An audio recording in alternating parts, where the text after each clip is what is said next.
This will be a good fight.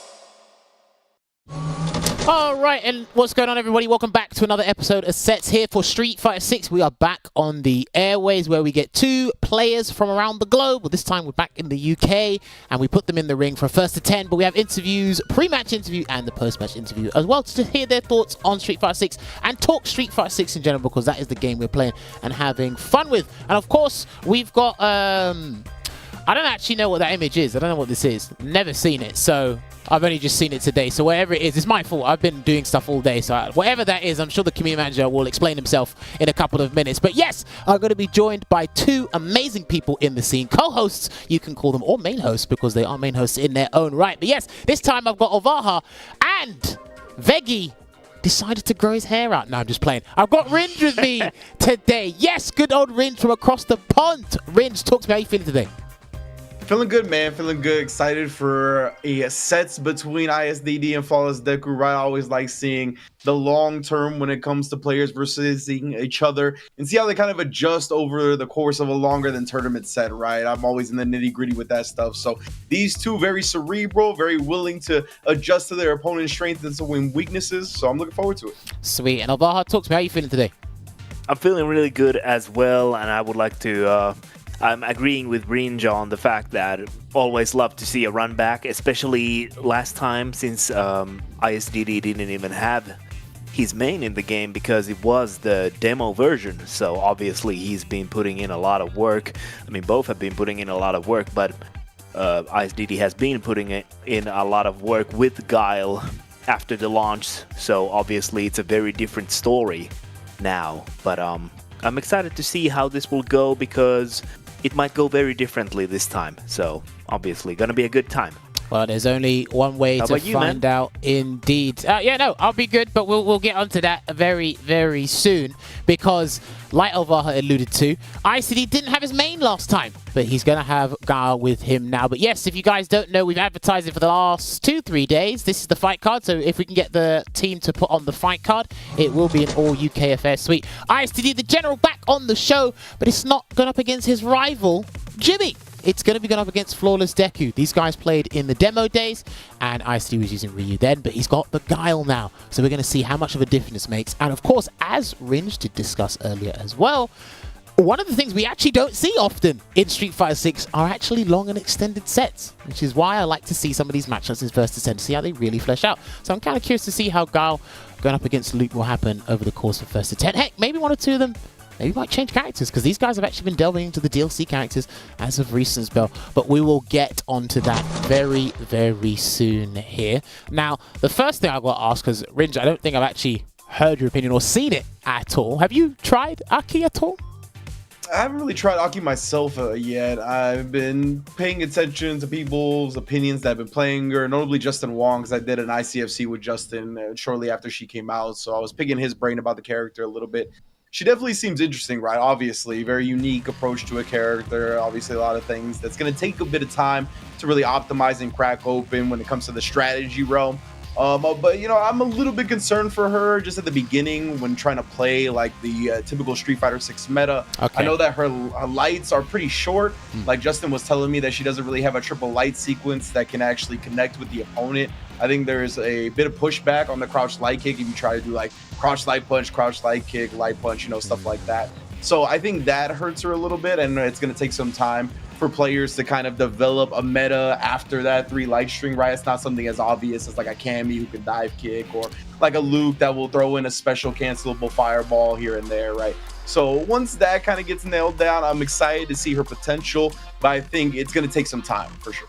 Yeah, she seems like a real investment character at the moment. So a couple months, maybe a year from now down the line, I'm hoping the people that invest in the time will get heavily rewarded, because that character, again, just like Street Fighter 6 was at the start, it's frustrating to learn, but when you do get things down to a T, then again, it's explosive. And because of the what's it called, the toxic blossom effect, you always want them to be poisoned.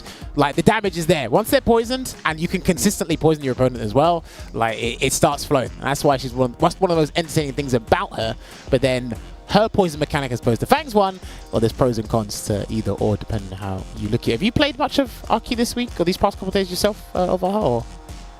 I haven't played her, but I have been watching people who have been playing her, and I do agree with what which was said before about the fact that it's definitely going to take a special kind of a player that is going to unlock her potential. There is definitely some things that I've been kind of curious and maybe worried about, some minus on hit stuff in the corner, for example, for the projectiles, and leaving her open to a punish, for example, in a situation where you get the hit, which obviously sounds pretty like ugh. But at the same time, there's definitely some strong stuff, but it's interesting to see what kind of a matchup spread she will have, and what kind of a timetable we're talking about when we're going to be actually seeing some people use her in like a highly competitive situation, environment, tournaments. And obviously for the player who's playing against A.K.I, it's a matter of knowing the matchup as well, so you can maybe possibly get away with some stuff that at the beginning, and at some point when people will figure out the matchup, they will be able to fight her more effectively. Yeah, I mean, like Rashid and A.K.I are the DLC characters right now, and both of them see that knowledge check, so I'm just going to assume that all the DLC characters that come out, they're just going to be knowledge check characters, similar to Blanca being a knowledge check character as well, something along those lines. But I will say, again, outside of the entertainment factor, I do think the developers missed a trick. I think they should have made you poison the drive gauge to the health gauge, and the poison should have lasted up at one stock. I really think they missed a trick there, because that would have been very interesting to see how it panned out over time. And I think she's fun now, but I think it would have been even more creative, and because people love to attack that drive gauge. That would have been super unique, yeah. But I think they didn't want to be too like, you know, gung-ho with it, like with some other things. But you want to make a point real quick, Ringe? Yeah, I think that's something that we could see actually added to the character after a little bit of time. Like, if it proves that she's maybe not as strong as they initially aimed for, then I definitely think that's like in the back of their minds, right? Like, if we're gonna add stuff to these characters and add new things in the future, I think that's like at the top of the list, some type of drive gauge drain for A.K.I. Yeah. Poison everything, basically. Well, I mean, look, like, she's the only character, as far as I'm aware right now, that inflicts a status effect on anybody. I think she's the only character that does that. If I'm not mistaken, I might have to double check that, fact check that. But Blanca does induce a mental status effect. All right, if you want to go that far, then yes, okay, that's completely fine. But yeah, like we said, I want to see how she fleshes out over time, of course. But yes, you know, we've got a couple of things to round up before we get the guests in, because we do have them in the green room. So first up, I believe it might be, yes, to let you guys know that the Capcom Cup qualification spots are still happening, World Warrior and the Premier events as well. So obviously, Angry Bird, he won the very first event, which is Evolution 2023, the biggest one there is there. You'll see him at the Capcom Cup finals. We have Travis Styles going there with the Chun-Li, maybe picking other characters down the line. We got Kusanagi, Snake Eyes, we got Dookie, we got NL, and of course we got, I keep forgetting his name, and someone told me literally 2 days ago. Someone literally told me 2 days ago. He won with DJ, and it's a fantastic DJ. He beat Kiyoma in the grand finals in the Brazilian region. Okay, it's going to escape me now. I wish they had the names there as well, not just where they qualified from, and I'd remember or see it all the time. But, you know, apologies that I can't remember his name now, but someone's going to tell me. I go, yes, that was him. I completely forgot. But yes, also, do not forget, because we actually are in the month, or we're a month away from the European offline premiere, but in about 2-3 weeks time, we're actually going to be at the Singapore event. Why does that say Gamescom Asia? Is that what the event's called? I thought that wasn't what it was called. Is that what it's called? Oh, I thought Gamescom was only in Germany. Anyway, just figured that out now. Yes. There's going to be an offline event in Singapore, which is called Gamescom Asia, apparently, and the registration cap is 1,024 players. So if you're considering going to Singapore, you're in that area, then please get signing up. You need to go to Start.gg, and you can find all the information there, because, again, there's still places open. It's got a lot of heavy hitters there from what I last saw. Problems going. I think Mr. Crimson signed up. I've seen Daigo there. I've seen Nemo. I've seen a lot of the heavy hitters from Asia going down there as well. Obviously, the locals going too. It's going to be a heavy hitting one. And, of course, the one that will be not long afterwards will be Paris Games Week here in Europe. It will be happening in France, and the registration cap again for that is 1,024. So you must know this is super important, but they've got over it anyway, so that's completely fine. If you do sign up to the offline premiere in France, they're going to give you a free CP t-shirt of a character I don't play anymore. I'll still wear it though. That's completely fine. Jump the ship. You know what? To earn your special CP t-shirt, just sign up there. It's going to be happening from Friday, November 3rd through to November 5th. and there's going to be, I think there's 2 venues for this one. I believe, yes, I'm getting word from the voice of reason, there is 2 venues for this one. But yes, the finals will be at Paris Games Week. There's going to be another venue where the preliminary is going to have, what, eSport? Is that what it's called? Oh, it says it right there. Sorry, I wasn't looking. I was looking at the camera. It's going to be happening at eSports. I don't know if we have any information in regards to what to look at in terms of pictures. Is it going to be a Smash GG? What the picture of the venue look like? Okay, wow. I'm not going to repeat that last part that my voice of reason just said. But yes, there's going to be more information on that. Head on over to startgg/CPT 2023. You can find out there. Oh! Okay, so you're not exclusive. Oh, I thought this was just exclusive to Europe. Anyway, if you sign up to the offline Singapore CPT event, then you'll get a free t-shirt there. The Manon one's better, actually. Now that I'm looking at that one, wow. The Manon one's better. I've said it. I know. Why not both? Why not both? I'm just not one of those kind of guys. I pick one or the other, left or right, mate. Don't pick both because there's no center. Anyway, but yes, if you sign up there, you do get a free t-shirt. So if you're looking for some merch for Street Fighter 6, sign up to one of these events. You do have to go there, obviously. They're not going to mail it to your house. I know what some people like in the FGC. They'll sign up. I think they're going to send the shirt to the yard. That's not how it works. But yes, ladies and gentlemen, do not forget as well, speaking of the European side of things, Street Fighter League has been announced for Europe. There are the 6 teams involved in the league this season. 3 returning teams and 3 new teams. The returning teams are Team Mouse, led by Problem X last season. Zero Nation, I believe they were led by Beggy last season as well. And we do have BMS that was led by Mr. Crimson. They were the runner-ups of the league last year. They return, and the new teams are Wolves, short for Wolverhampton. They are a football team in the Premier League, the top flight football league in the UK. They are going to be there. And of course, we've got BK Rog. I don't know much about them, but I should look into them because yes, Luffy is actually sponsored with them. I don't know much about them. And then of course Team Guild. I did my research on them, and yes, they are co-owned by David Beckham. If you don't know who David Beckham is, go on Google, find out. That's a very big deal. These teams are a very big deal, and hopefully you guys can tune in to the Street Fighter League Europe whenever it airs.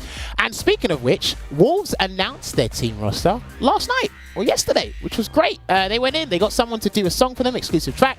They got everyone in the gym. They're sending a message, ladies and gentlemen. They're sending a message. Go to the gym and you might be able to get sponsored by a football team. I would love to run the Wolves workout myself. You know what? I'm not going to lie. After watching this, I'm like, I might need to go to the gym. They got Phils to hold weights. I didn't think Phils would hold weights. I think he'd just be holding pads or something. Phils is amazing for pictures and videos. I don't think I've actually told him that. I don't want to blow up his ego, but I really think Phils is good for pictures and trailers. That's just me personally. But it's great to see this. So yes, on the Wolverhampton team, I like those sweatpants. I need to try and see if I can nab one of those. They've got Shax, they've got Shivs, they've got 4 Phils, and they got Poppy from Sweden. Yes, Poppy from Sweden. It's good to have him back. And he's going to be here playing some Street Fighter 6 at the Street Fighter League. So, Rich, did you see this video at all? Yesterday? I have not. This is my first time witnessing it. I'm always a big fan of the production quality when it comes to fighting game stuff, whether it be team announcements, whether it be tournament announcements, whatever have you. And this is right up my alley, so I'm loving what they're doing. Creating the proper hype for SFL 100%. Sweet. And Alvar, what do you think about this?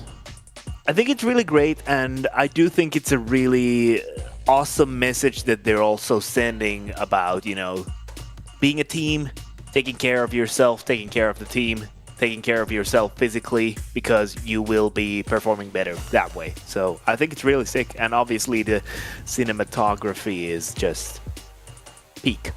Yeah, that's good. No, do you know, I'm actually jealous they got to go on the stadium. Because cool. I would love to be there. Legit. So just for those of you who don't know, because I know a lot of people don't follow football, Team Wolverhampton, they actually beat the best team in the league this past weekend. So watching that and then watching these guys on the stadium taking videos and pictures and not inviting me was a bit upsetting. Nah, these guys look great. They you can look still great. go to the gym, Jabbers. That's true. No, these guys are absolutely great. So hopefully you guys will support them in their endeavors at Street Fighter League in the coming months. I want to say it's months. I don't think they've actually announced when Street Fighter League's actually going to air. They just said it's going to happen. Yeah, I think they just said it's going to happen. Anyway, but yes, that is going to be Team Wolverhampton. I actually don't know if any of the other teams have announced their rosters. Okay, the voice of reason said not yet. I'm hoping they do it in some similar fashion or around that same time frame as well. But there's one question I wanted to ask Rinch, because this is a big deal that's been happening in Europe. A lot of the football teams have been advised to kind of delve into esports, kind of dip their toes into it and get a couple players and represent games. Do the NBA do that at all? Like, have they got any esports players? The only thing that I've seen, I know that like 2K kind of has like some type of deal for NBA 2K with the NBA where they do like some minor sponsorship, if I'm not mistaken. But I did see that the Milwaukee Bucks were hosting a fighting game tournament. I can't remember if it already happened or if it's happening soon, but that is the only NBA involvement I've seen. But yeah, I would love, as a big sports guy myself, I would love, whether it be baseball, I'm a big football, basketball guy personally, but any of the major sports getting involved in the FGC, I would love to see it in the state. Honestly, I wish you bringing up the David Beckham thing took me back to Gamers 8 though, and I was like, thinking about Rob trying to argue about Kai Cenat and who was famous. I was like, I don't even want. You took me back for a second, but that's a story for another day. Yeah, we're gonna save that one for the. I wish you guys were in the back of the shuttle when I was listening to this, because Rob's amazing at arguments, but when he states that I just said so, the argument is apparently just ends there.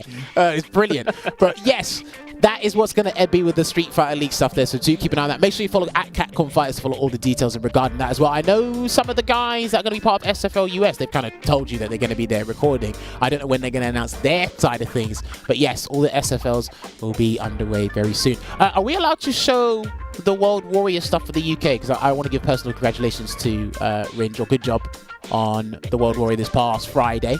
Because I know that you done it with Jake Ryan and Mustopheles. It looks like you guys actually learned a bunch of stuff about players we didn't even know about. I think there was like 2 guys we didn't know about either. So when you said, does anyone know? I'm like, damn, I can't message you because I don't know.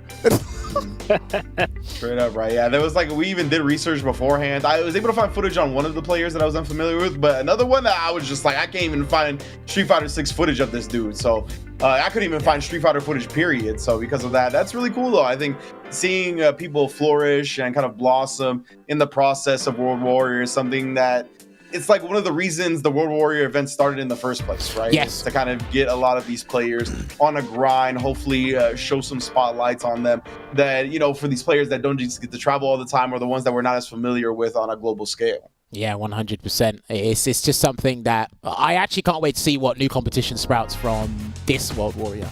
Because obviously in the UK, it's, wow, that's huge. I just saw a fly just come across my head. Right, it's huge because we got Ending Walker just dominate the competition. So I think no one's going to argue right now that he's the best player. No one's going to refute that. I don't know if that's going to change, but as it stands right now, he's got 2 more ranking events before he gets a 10-peat. I think it's a 10-peat, something like that. That's nuts. Yeah. It is nuts. But yes, he did win the UK and Ireland bracket reset number 3. So he reigned supreme with 150 points, if I'm not mistaken, in terms of the World Warrior there. It's going to be interesting because I need to double check the dates, because some regions, Rinj, you might know it from the CPT side of things, some regions, their World Warrior finals is before their online premiere event. So it's going to be interesting, because if Ending Walker basically clean sweeps the World Warrior, that means he's out of the picture for online CPT. He can enter the online CPT.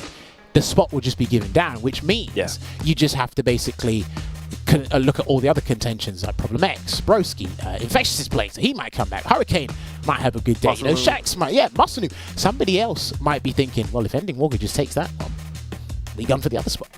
That's what could happen. You have a really good point about that.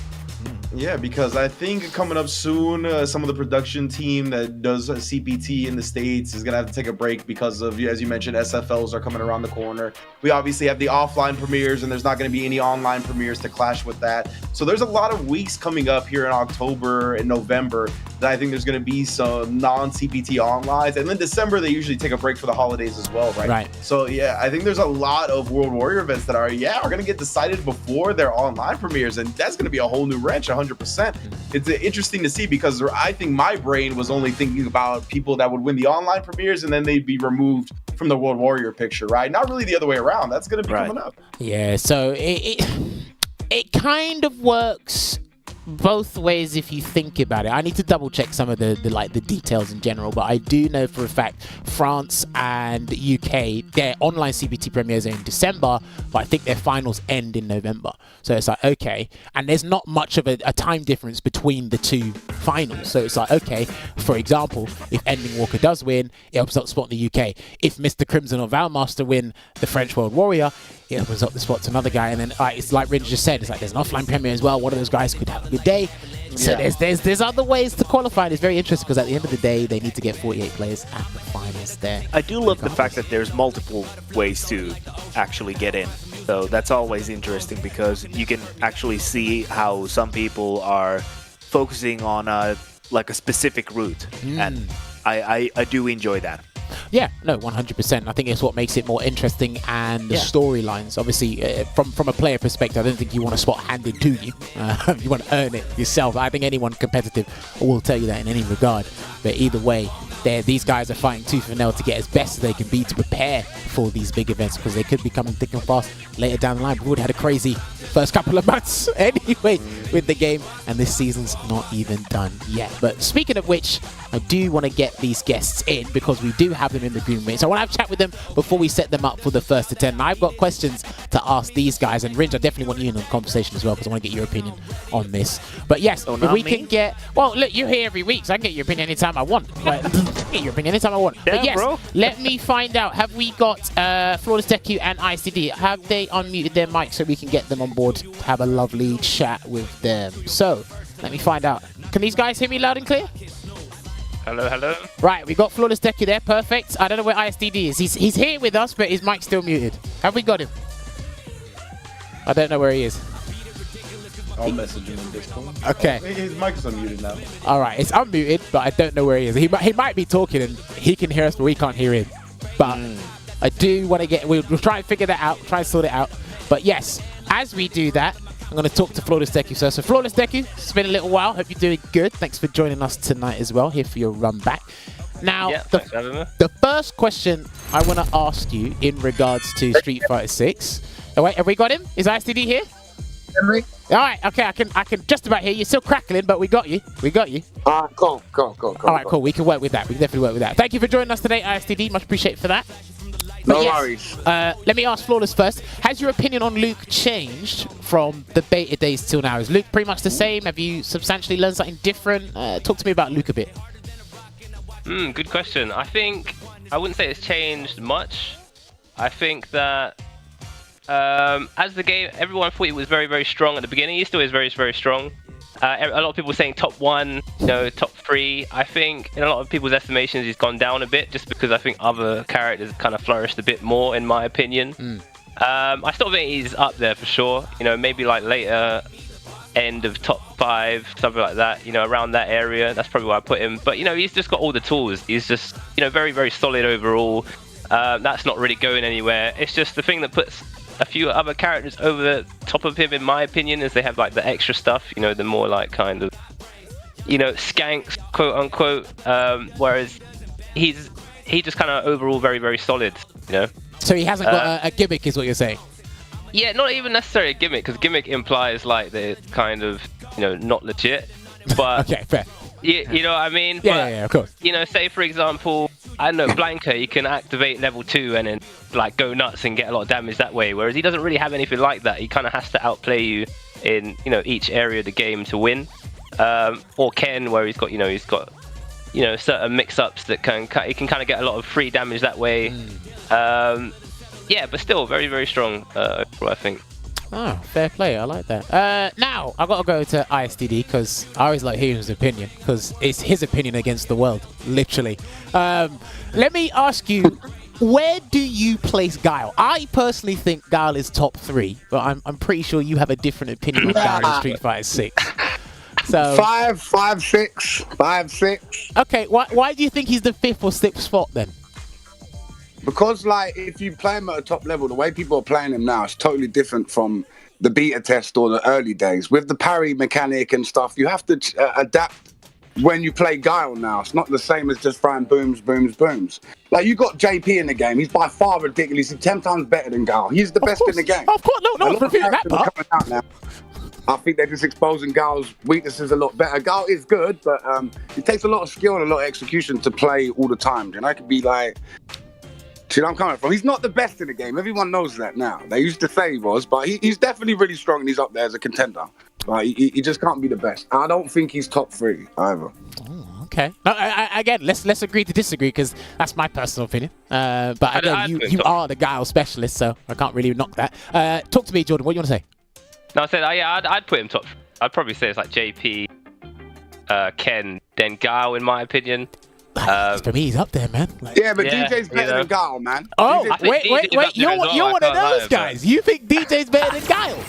I don't know about that. This game, like, I think every character's won a tournament now. It's like, it's very diverse, but like every character's strong to win something. But like, when you look at the top 5 characters in the game, they're really, it's different. They're like really, they're really strong. Do you know where I'm coming from? You can just like swing roundabout. It's kind of crazy. And because the game's still early, it's like developing very well. Do you know where I'm coming from? So, okay, DJ's better than. Some people have said that. I can see the angle that you're kind of coming from, but overall, he's offensive. Yeah, offensive. He's way more. He's way more offensive. If you think about this, some characters in the game like Jory and DJ, they can just drive rush in neutral, right? When I try to use another character, I see how kind of the game is just kind of a bit stupid with some characters. I never really had to deal with it too much with Guile because of the way I play, but these characters shouldn't be able to like dart in at you that quick. You can't react to it with a button all the time. It's like, it's very strong. Where I'm coming from. It's just, I just think like. Okay, yeah. So my counter easier argument. for them to do what they got to do than for me to do what I've got to do. You know, on the long set. I'm glad you brought that up because not every character can do a slow fireball and run behind it. So Guile kind of has that. In regards to some characters where they have to do the drive rush by itself, Guile has to throw out a boom, and then that's even an extra layer to go around that. And of course, you have one of the fastest projectiles in the game. That's good, but other characters can still follow on with their fireballs. Like Ryu can in the corner, and Ken's with his EX fireball, we can combo from it. Jory can. A lot of characters can do this sort of stuff. I don't really get nothing from my EX. I just get a knockback. Yeah. I can combo from the corner, but the slow one, I've still got to like follow it up, and it puts me into a situation of a guessing game from when they're parrying or. So I could put myself at a risk. Taking the risk, you know, come from. Oh, I mean, you're not playing fighting games without taking a risk, so. Yeah, of course, but like early on, it was a lot easier to beat people because people wasn't parrying. Do you know where I'm coming from? They were just like, so it was a lot easier. Now you got to think a lot more with Guile to play him to be at the top level. You can't just like plan brains. Oh, okay, no, fair. I like that. Now, a question I wanted to ask the both of you is, we'll start with Flawless first. What is your favorite thing about Street Fighter 6 when you're playing it? Favorite thing? Wait, can I quickly just touch on the Guile thing? I was gonna say before you ask that question, touch on Guile. Go. Yeah, the one thing you mentioned about the drive rush and other characters kind of just drive rush in for free and neutral and like it's kind of brain dead. One thing I would say that's really strong about Guile is you can't do that versus him because like his natural like game plan just negates that. Together. All the time, you can't drive rush through a sonic boom. Yeah. So that's one of the things that makes him so strong is that like you can't play it, like you have to play him differently to how you might be playing other characters. So DJ, for example, one of his strongest tools is like he can't use it the same way. So I mean that's one argument I would say for why I think Guile is like really strong. Yeah, but I still can't tech DJ on his drive rush because it's too fast half the time. If I jump over his fireball, no, but if you throw a sonic boom, then auto checks 50. And not just that, he can like do his sway moves and bait out a flash kick.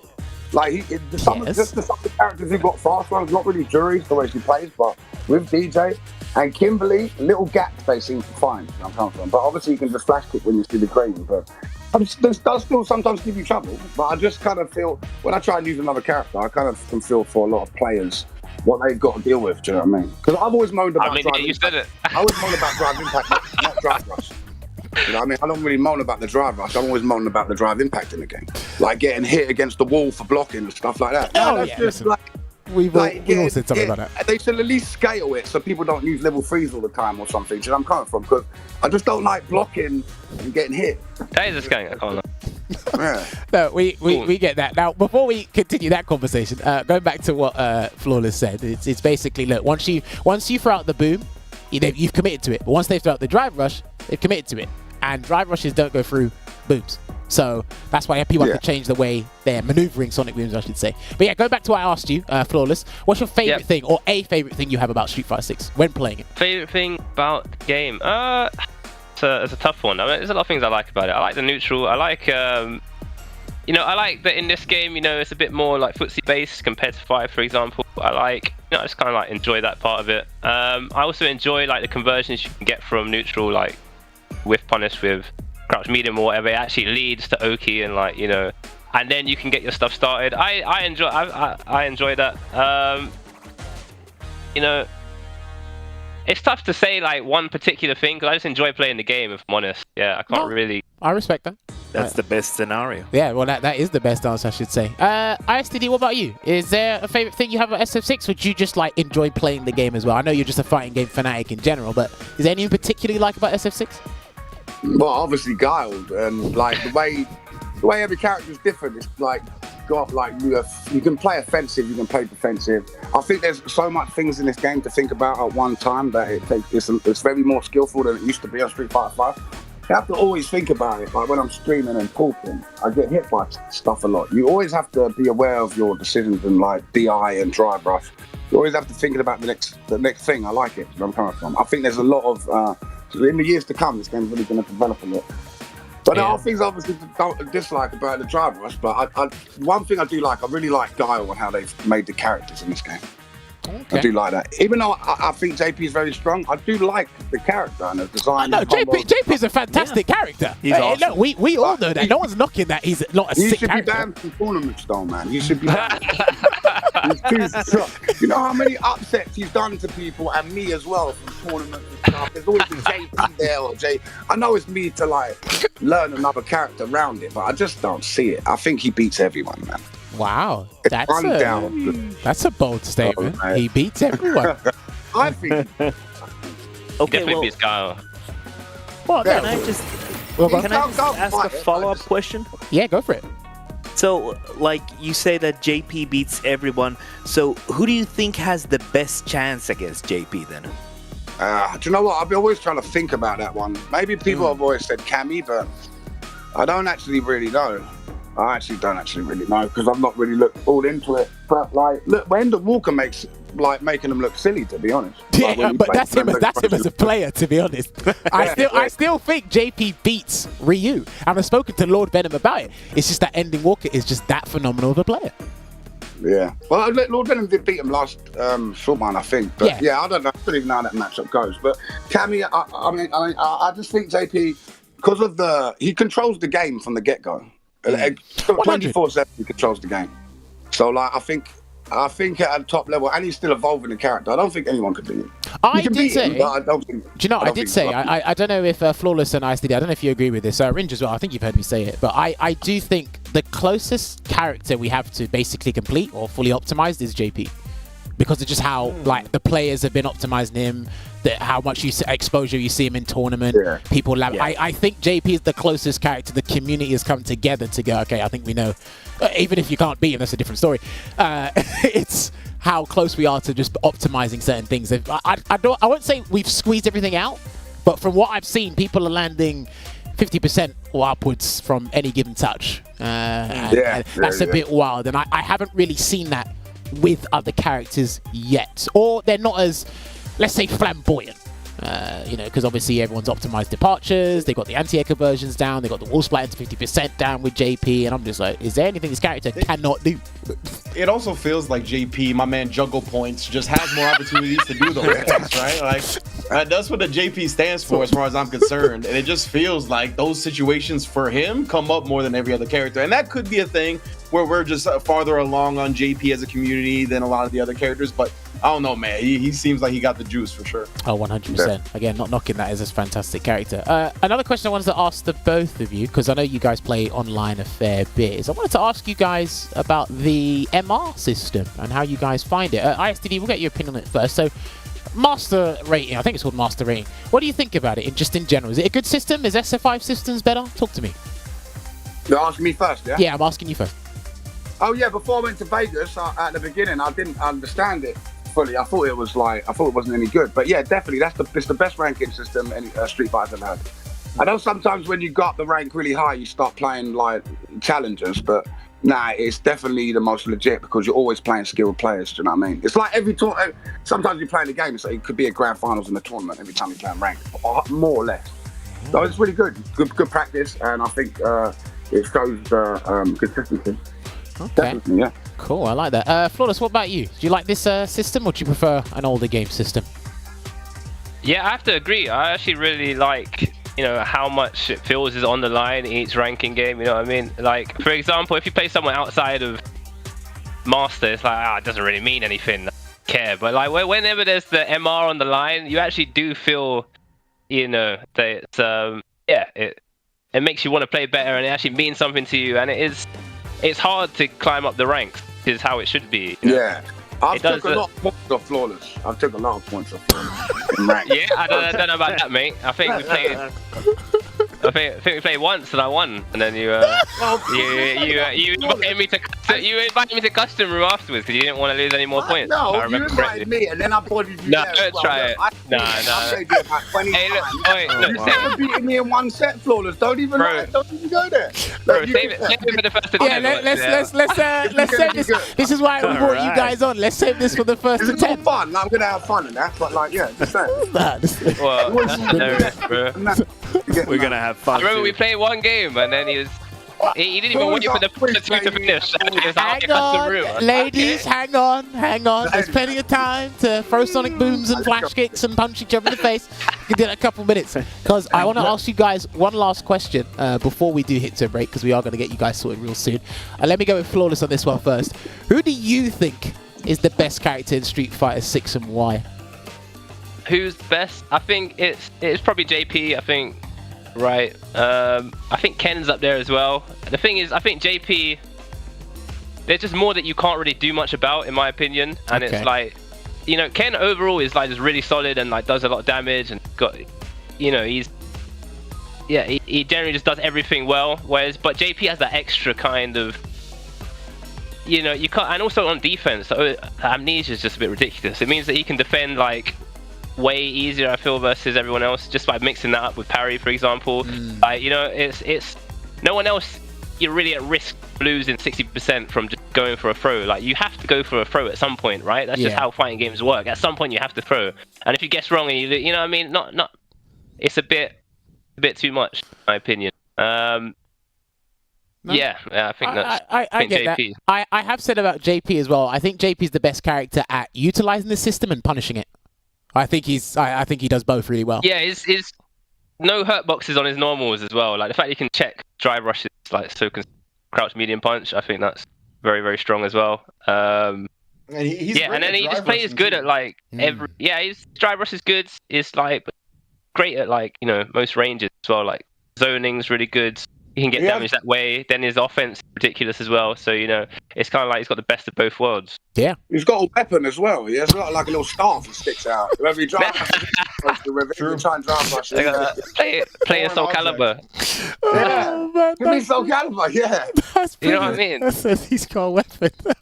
You know what? I'll ask you anyway, because it sounds like you share the same sentiment. I'm going to say you agree with Flawless with the ISTD. JP's the best in the game because he has a weapon. Oh, definitely. Well, yeah, we're not just because of weapon, but yeah, definitely. Yeah.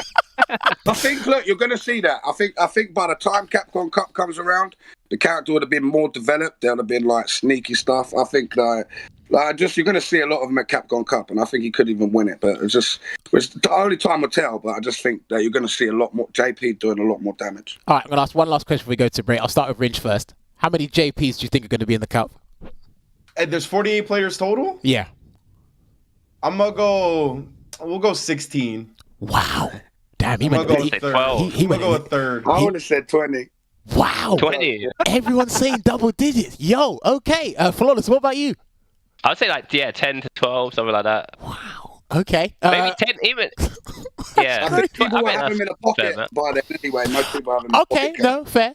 I'll take that into the equation as well. Ovar, what about you? You going to do a double digit number as well? I think I'd say mildly less. 8 to 10 is my guess. Okay. How about you, Jammers? I think 9. I picked a specific number. That's a sweet spot right there. If anything's over 10, I'll come back to this footage and I'll clip it and put it on social media and say the boys were right. Because it's going to be crazy. But, 50%. I think to ISDD's point, it's not 16 JP mains, but I think at least 16 different players are going to play JP there. No, okay. Yeah, that's fair. I can definitely see that. I can definitely do that. Right, we could have a 4-hour podcast on JP, but we're not going to do that. What we are going to do is we're going to take a quick break, and when we come back, we're going to get Flawless Deku and ICD in the lobby. We're going to get this first to 10 underway, and we're going to find out who's been stealing MR from who. Get your drinks, get your snacks, and I'll be back with you very, very soon. See you in a bit. Poison's on the menu. Time to erase you.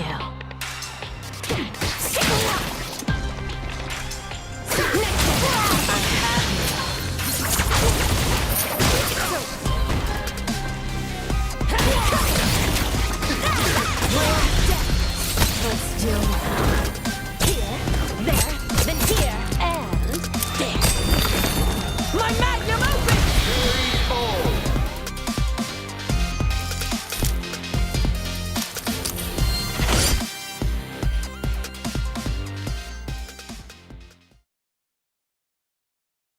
Peggy 12.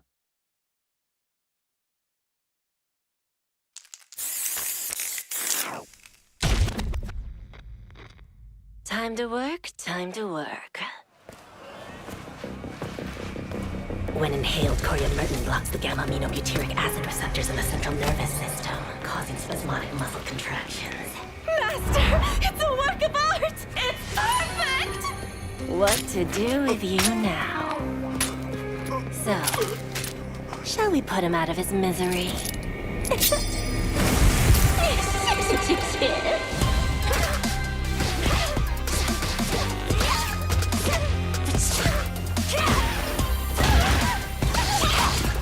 Time for some experimentation. I bet poison would work wonders on you.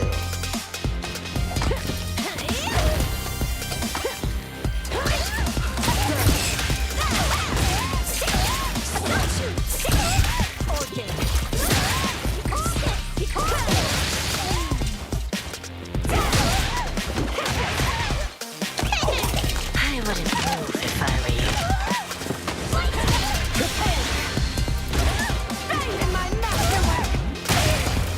Poison's on the menu.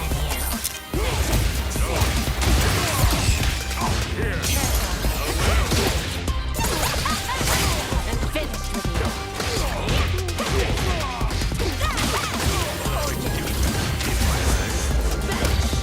So infantile. I have you.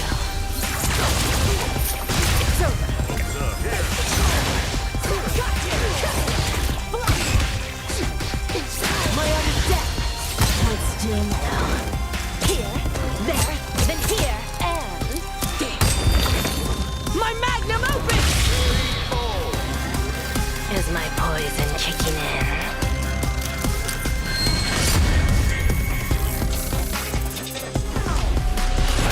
Street Fighter 6.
What's good, everybody? Welcome back to Sets right here on twitch.tv/Capcom Fighters. I am Rinch, joined by Ovaha as well as Jammer is going to be joining us momentarily for the sets of ISDD versus Flawless Deku. One I'm very interested in because we didn't get to actually ask Flawless Deku about this. We heard him talk about Luke a little bit, but I've been keeping my eye on Luke and where I feel like his strengths lie and his weaknesses lie.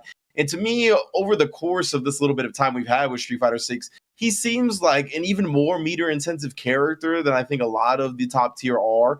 Like when it just comes strictly to drive gauge, I'm speaking. Because I think one thing that really Ken has over him is his ability to kind of run over the opponent and stay within that Oki range, stay within that aggressive, optimal footsie range that Ken's like to play at.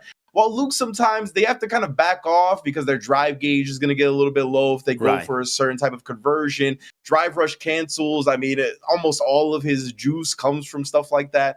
So I've seen a lot of Luke players get this knockdown, but they kind of have to step back and play like a sandblast game just to make sure they're healthy on the drive gauge resource. Ovaha, what have you been seeing? That's actually true, and we did speak about Ken briefly and how he gets more of the so-called free damage with his Jin Rise and the mix-up game that is kind of built in.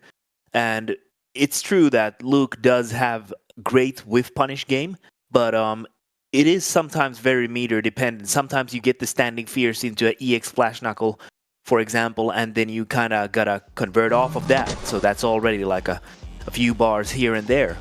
So I absolutely do agree with that, but it's interesting to see how this will go, obviously, since it's a run back, but this time ImStillDaDaddy. ISDD is going to be playing Guile most likely, so we'll see what happens here. But what do you think about the Luke versus Guile matchup? Yeah, that's an interesting one, right? I feel like I haven't seen too much of it, despite both of these characters being pretty well represented, especially in my neck of the woods. I think we got plenty of Guiles in North America, got a lot of strong Lukes as well. But it's one to me where both of these characters can, like, I think they can put the onus on the opponent to kind of get in, close the distance, try to not let them breathe, right? So going against each other, I'm interested to see what distances they try to optimally play at. Obviously, I think ISDD and Guile, the projectile war is just almost always in his favor unless he's playing against someone like a JP. But the hit scan projectile, the sandblast of Luke, can pose some threats, right? He can get out very quick, catch Guile off guard while he's starting up in certain areas. To me, it seems pretty even. Maybe at a high level like we're about to see, there's some nuances that I'm not aware of that kind of tip the scales on one side or the other. But yeah, man, I think it's going to come down to player decision making today. I also think that this matchup is interesting because I feel like the one who gets the life lead can kind of play the lane game, and the one on the receiving end kind of has to do the approaching for at least for a while until the life gauges get a little bit more even. So I think both Luke and Guile can play the lane game, and you know, the other player has to take some risks to kind of even it out. Yeah, I think that makes the round starts so important, right? I feel like that kind of gets absolutely under talked about in fighting games a lot of the time. How important that first hit is, that establishing the life lead, and how it kind of affects how the round plays out from there. But Jammers is back with us. How you doing, Jammers?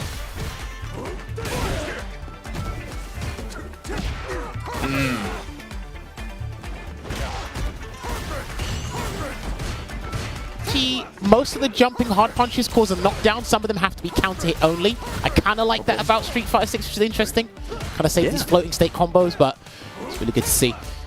He's already low on drive gauge. Yeah, one thing that ISTD does quite a bit, I've noticed from watching these games, especially in the ICFC tournaments, similar to Hurricane, these guys are not afraid to put themselves in burnout or near burnout. They have to do whatever's necessary. And I think both of these characters are pretty good at fighting in burnout state because they have really solid tools for keep away and also approaching their opponents. And like Luke, for example, can have the heavy flash knuckle and kind of steal back some plus frames even though he's burned out, for example.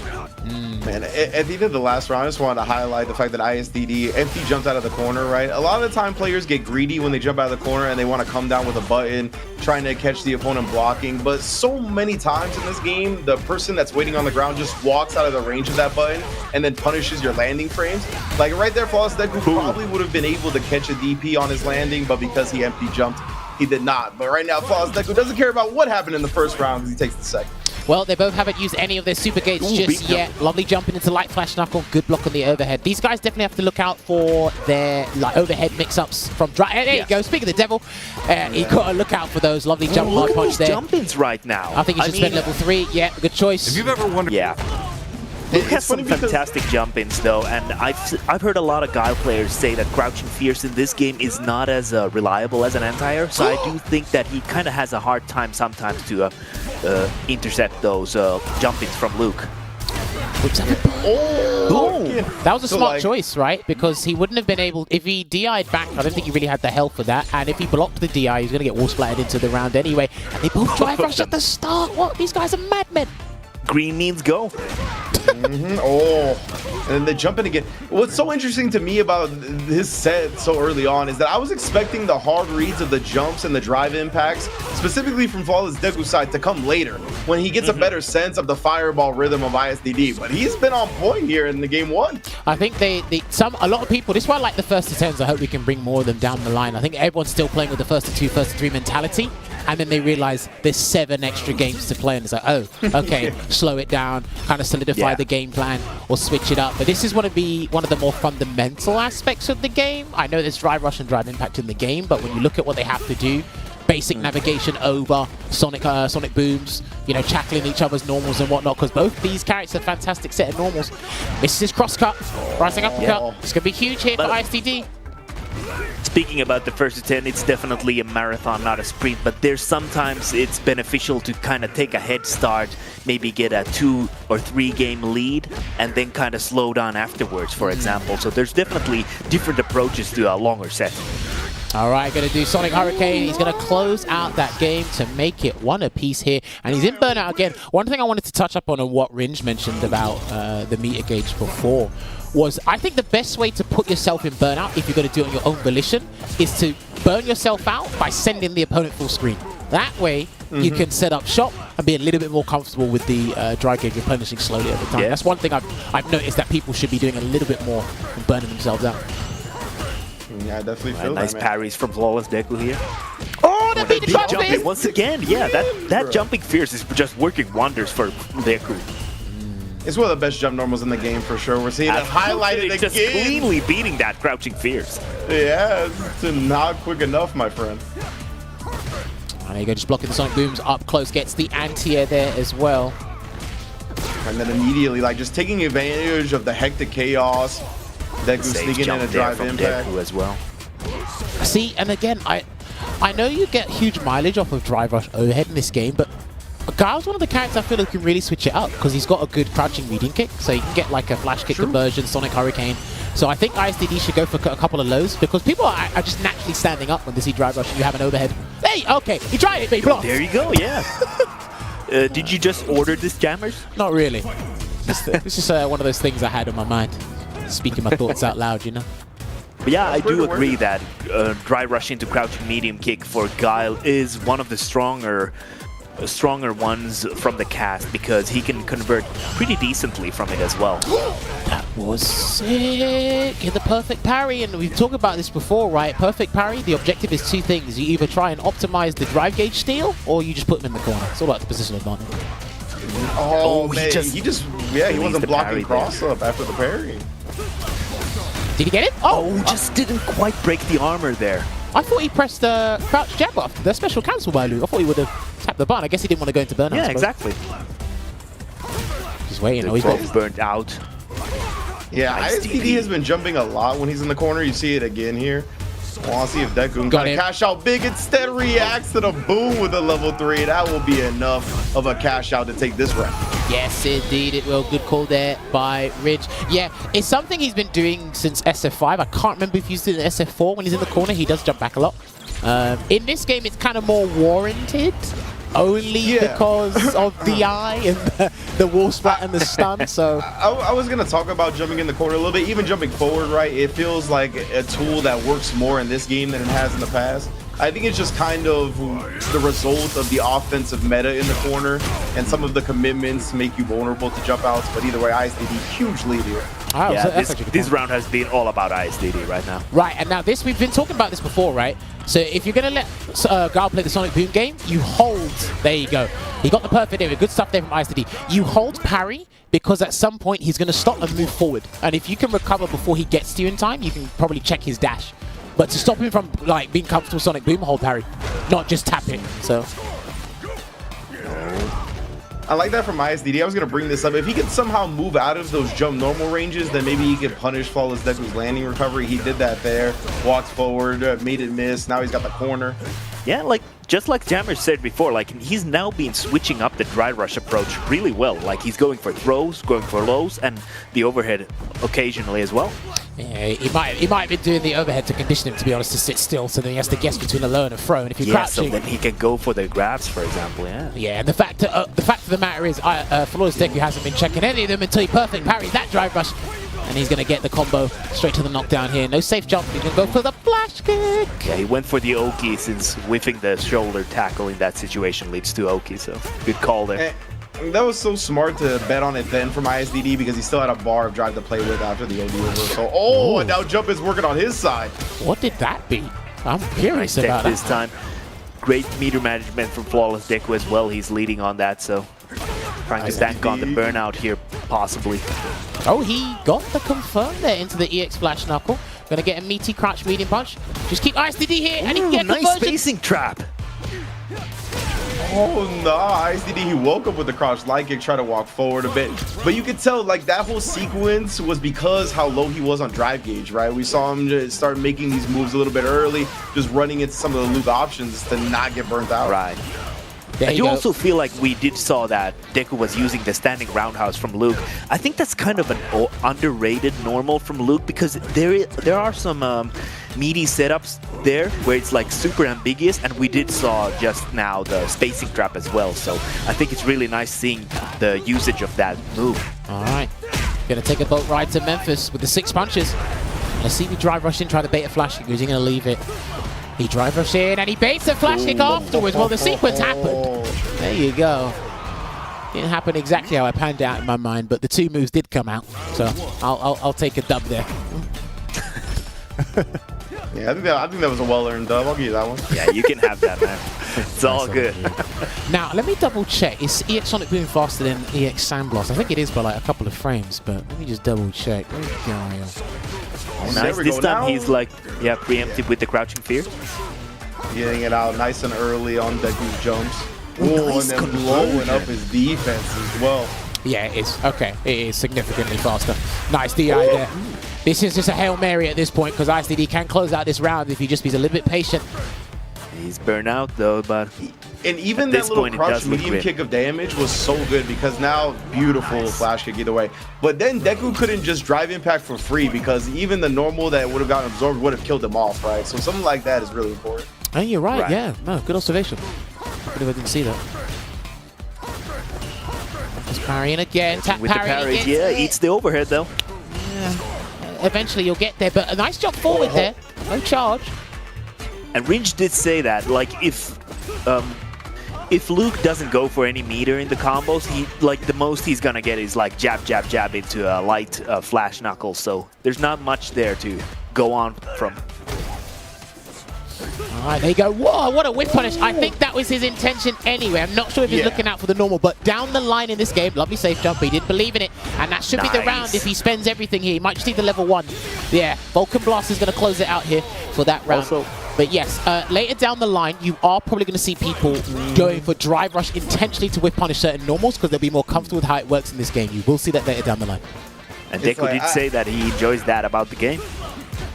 I've seen that like on very rare occasions, right? Like where somebody like sees an animation and then responds to it with a drive rush. But you're right, Jammers. That's going to be so popular going forward so much more. I think with heavies, it'll be the easiest to do it against. Mediums is where I will proper give people credit for because I'm like, yo, you had a very tight window to catch that medium. And someone like Luke can Oh, definitely. yeah. Oh, that was so clean. I know, that was rude. That was rude. There you go. Man, Rude and awakening this guy for Deku was ISDD. telling him beforehand. He was like, "You could just Sonic Boom. That freely checks the drive rush when I have level 3." Well, do you know, I think people still kind of misunderstand or sleep on the fact that you can cancel the driver's animation like pretty damn early. I think it's after like frame 10 or frame 11 or something like that. And if you've got fully invincible move that's from frame 1, well, Bob's your uncle, mate. You kind of win the whole scenario, like, period. Oh, yeah, that was not much ISDD could have done in that situation. Maybe banking on a level 3 or something, but yeah. You see how confident these Lukes are in the money button, bro? He was burnt out. He was like, I'll reverse a button. I don't care. I got crouch medium punch, bro. Hey, listen, everyone's got a money button in terms of neutral, and they got a money button in terms of combos. Guys want in the combos to stand fierce. When that button's part of combos, it's doing damage. I love don't care those combos. There you go. Wow. Oh, Weeks DP. Well, he's going to wait for a flash kick momentarily if he gets annoyed, but there you go. And he put this is exactly what I'm talking about. This is exactly what I'm talking about, right? He did a flash kick and it sent him full screen. So he can kind of like work with this scenario because he's got the life lead here. So you can work with this scenario. So absolutely, and Guile is the premier character to play when you're burnt out because his game plan doesn't really change, obviously. And you know, I was actually go for it, Rick, please. I was just gonna say, good awareness from Deku at the end of that last one though, because the buttons that ISDD was using, even in Burnout, were still -1. So that was really good awareness. DI, the DI with the punish count. He's gonna take a bar and a half here. He's gonna capitalize on it. He will. He's gonna go for heavy Sonic Hurricane, and he will go for the extension, send him full screen. That's a good thing about Guile in this game. His drive gauge replenishes in a much more safer way than other people's, because he can send you full screen. Just backing away at the moment here. He hasn't got level 3, so the Sonic Boom game kind of does work up to a certain point here. Unless Flawless wants to jump in. Down he got, just like he said. Where's the jump though? That's the question. Hey, there it is. He could have interrupted that there with a flash game, won the game. There's the boom. He's waiting it out. Was that a jump? Actually caught the jump. Yeah, was that a jump? Yeah. It looked like it. Because he got knocked down on the ground. Huh. Interesting. Yeah, sorry, one thing I wanted to mention before was no matter what game you put Guile in, like the core game plan stays there, he just works around what systems put in place. Like the core of it doesn't change. Whereas other characters, their game plan actually changes because of the system. So yeah. But in this game, like Guile is the most versatile he's ever been, I feel, because the system mechanics just allow you to play in such a different kind of a play style, depending on who you are. Yeah, I mean, like with Drive Rush and Drive Impact being offensive mechanics, right? It gives him a little bit more juice offensively than he otherwise would have. Oh, he went for it. Didn't want to deal with the mix-up there. Didn't know what was going to come, and there's going to be a wall splat. He capped at 80% damage here. That's still good damage regardless. Safe jump here. Nice empty jump.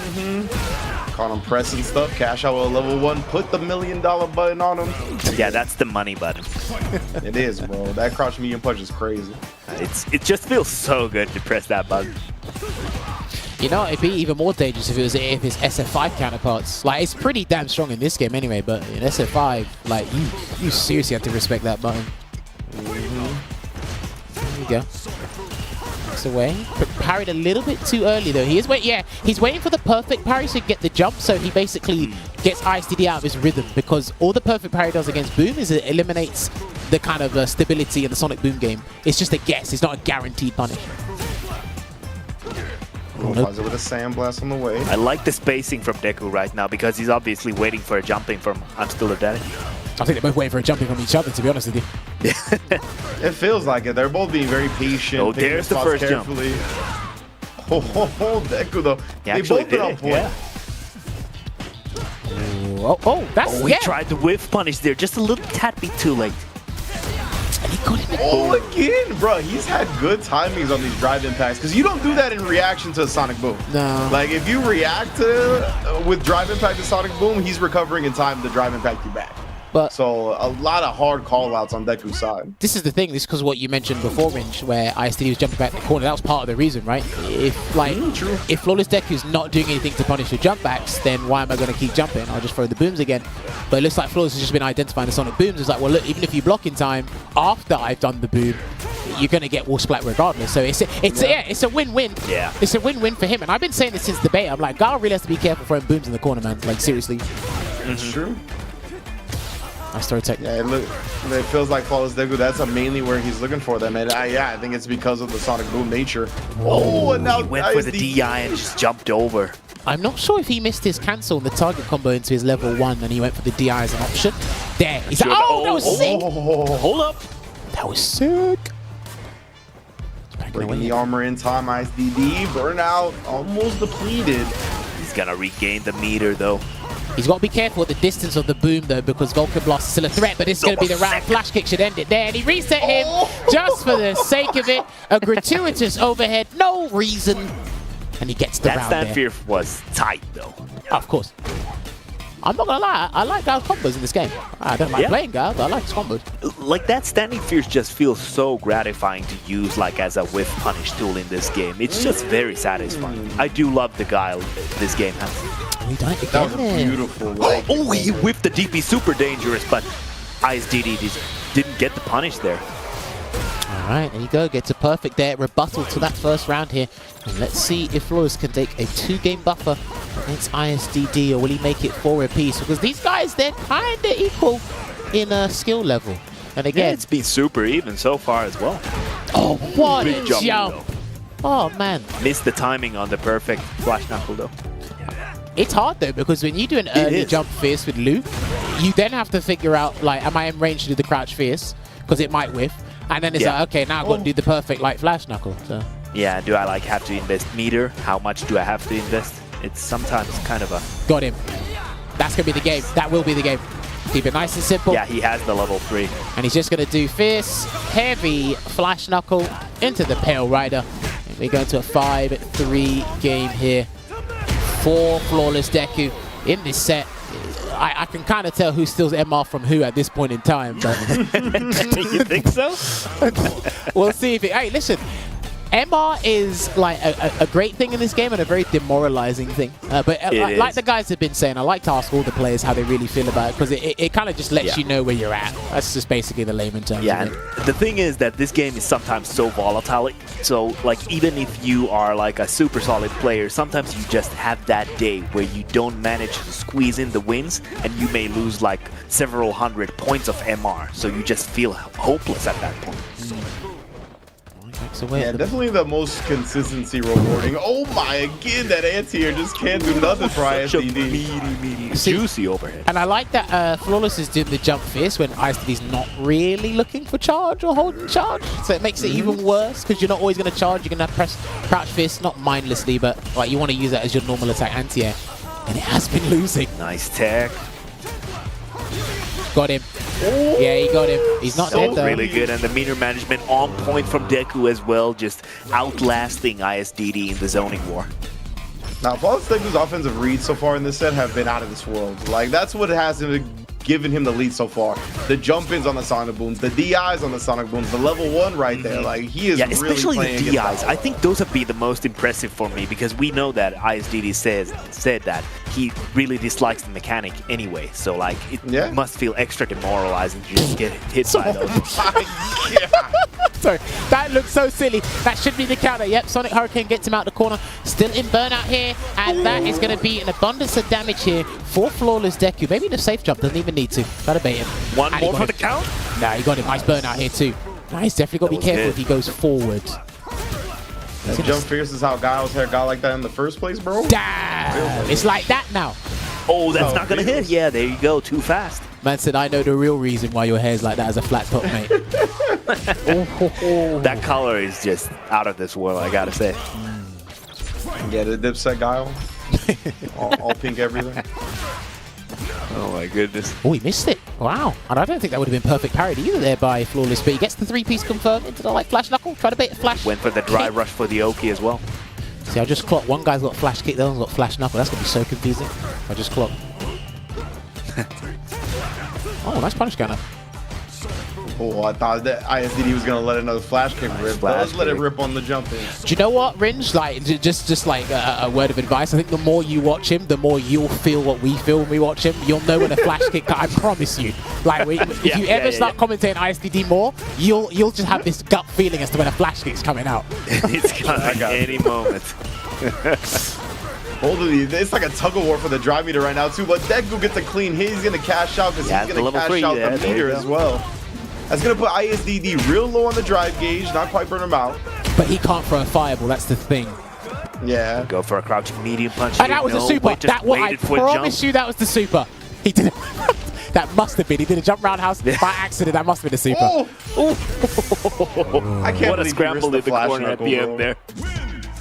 Like, I felt like the flash knuckle was something the ISDD would have been waiting for to react to animation-wise. So, yeah. But that you was know what? scary. I like that you bring that up, Ringe, because there's things where someone reacts to something and you expect them to react in the same fashion or a similar fashion somewhere else and they don't. And it's sometimes it gets a bit annoying because you're like, hang on, you done this part, the hard part, why you did it here? 100%. I feel like DI is one of those mechanics where it's like you see one of those players do it, it's like, okay, I'm a bust it out too. 100%. That's why the game, it kind of in unison. They put everyone in the same, or a similar playing field, I should say. Well, you really start. Yeah, I feel like we saw way more ISDD DIs after Deku had established he's gonna do a lot of them. Like, It's like I ISDD can was do like- that too. Like, all right, bro, this is how we're gonna play. Bust him out. The double DI, what do you mean? Oh, I think it was during the combo because he was trying to burn out ISDD. Yeah, he was trying yeah, to. Yeah, okay. he was trying to take out as much of the drive meter from ISDD. Yeah, so if you do, someone who asked that, if you do a button into DI and it combos, the DI takes meter from you. That's why they do it. So if you ever see people do like a perfect parry or a punish counter DI to their opponent, and they do like a button into DI, they're trying to take away as much drive gauge as possible. That's literally it. Trust me, most of this game's strategy is around the drive gauge, not the health gauge. And you can see some characters do those kinds of strategies more than some other characters. Yes, that's correct. That is correct. I think once you've heard us explain it to you now, I don't think you're gonna unsee it. You're gonna see it more now. There you go. There you go. Another great level 3 from Flawless. He's been reading these booms, the flash kicks. He just knows what ISDD's gonna do. See, He is in his head. I think once he stealing just the throws MR. out, yeah, he's got him in stun. That's gonna be the game. He got the MR. Oh, yeah, that's gonna be did, the for game. sure. Actually, not quite. Secured the MR. Yeah, no meter to cash on the super, but throws the wake up button from ISDD regardless. See, Damn, 7-3. That's a hefty lead. at this point, right, when Flawless has level 3, ISDD can't throw out a Sonic Blade, a regular Sonic Boom, or the X Sonic Boom because, and he's got DI again. Dude, He's got those DI. DIs have been the MVP. To be fair, I think after throw tag, it is very popular for projectile characters to throw their projectiles, so Yeah. I like that bet a lot. Oh, no, again, the game. Once you see the game's just going to turn into Hard Read City, and he's got him. Nice. But this makes it easier. Listen, do once that he gets too. him fixated on countering the DIs, he's going to do other stuff. Trust me. Oh, 100. That's how it gets down, right? That's how fighting games go. Yeah, lovely flash kick. Nice flash kick once again. Got him again. Going to store the replenishment on the drive gauge here. And he's got level 1. ISDD needs to be very meticulous with these Sonic Booms because Vulcan Blast will take him out. Give a lot. Stuff Yeah, look, he's pumping level 1. He just needs to be He's closer. totally churning. Oh, that was unfortunate. Dude, that empty jump was so good. Why? Nah, that Yeah, was no putting out any hurt boxes to get gripped on the neutral Yeah, jump. if, Oh, if and he then did a it jumping did. medium kick, How? that air grab would have beat him. Yeah, exactly. That was so good from the Yeah, awareness from alright. Deku is just insane. No, he's okay. He dropped his combo unfortunately there, Oh, but what the You cross can cut. see he's been annoyed by these DIs. That was an Yeah. annoyance drop. Yeah, Do you know totally. what? Because- Stealing frames with the flash knuckle there as well. when you Go on, play Jeff. when you play at a certain level, people like seldom DI. They don't do it Yeah. as much anymore. Yeah, So yeah, someone just yeah. bringing out the DIs again, like it's beta 1 days, it's like Jesus, like good lord, mate. It's so it can be so triggering though. So It I was like- kind of like the mental warfare aspect from Deku. On one of the ICFCs, Seijan brought up doing the world's largest gaming thing for YouTube. Oh, yeah. And he was like, bro, all of these new players reacted to every DI and they DI'd me to death. Yeah. Right? Because like when you play at high level now at 6, you're not used to that frequency of DIs. But Yeah. it's present for sure. Well, it is 8-3 at the moment here. Wow. There is a huge deficit here in this set, so let's see if ISDD can bring it back. I have more than enough confidence in him. He's capable of doing it. But Absolutely. as Rin Janova has been saying, I think these DIs have just been gnawing away at his brain. I mean, it's been the jumps as one way well. to It's put been it. the bait outs on the flash kick. It's just been like so many right offensive decisions. Yeah, and the jump ins have been on point as well. Just like challenging the kind of a dead angle where Gal has troubles with the crouching fears, for example, because he has to do it so preemptively. Yeah, and the thing is as well, when nice jump in there from IC. That was actually a clean confirm with the flash kick. When you land the punish counter DI or a jump in this game, you do get heavily rewarded, and that could be demoralizing for the other guy. So. And another thing I want to talk about too is you can see now Deku. Oh, nice level 1. So good. His jump ins, like he recognized ISDD has started walking forward on some of them to punish the landing frames. Now he's recognizing when that happens and he's doing the cross up jump button. Like he's making little adjustments here and there too. Oh, and right. Nice this time, yeah. Did they do it at the same time or did he do it slightly after the other? I think he did slightly after the other. Oh my god. Oh. DI, yeah, you see, he's trying to anticipate flawless to the DI. Yeah. He's been conditioned. Oh, the whip punish, that was clean. He's not. Actually, he might be done. Yeah, he's done. That's it. Yeah, just a fun fact. This is Deku's favorite part of the game. You lost 45% off of a whip punish. One of the best whip punishing buttons in the game. Luke's staying fearsome. He has the resources. You are finished. Then again, arbitrary DI in the neutral. Good not to flash kick there because it would have went the wrong way. Good point, man. That was clean. The beautiful parry. Definitely been parrying a lot of the drive rushes that have been falling into fireballs. Overhead. And he's going to go into, he's going to go into crossfire somersault full here. animation. Yeah, that's fine. There's very rare situations where he just gets the giant flash kick and no cinematic. Yeah, it seemed to be kind of a late cancel, so I was thinking about that. That was such a clean shimmy. Reaching. There you have it. ISDD breaking that streak, and he makes it 8-4. He's reducing the deficit slowly but surely, but he basically has to get there before Jordan wins. First to two but here. that's really good. Breaking the streak in itself, it's like, must feel good.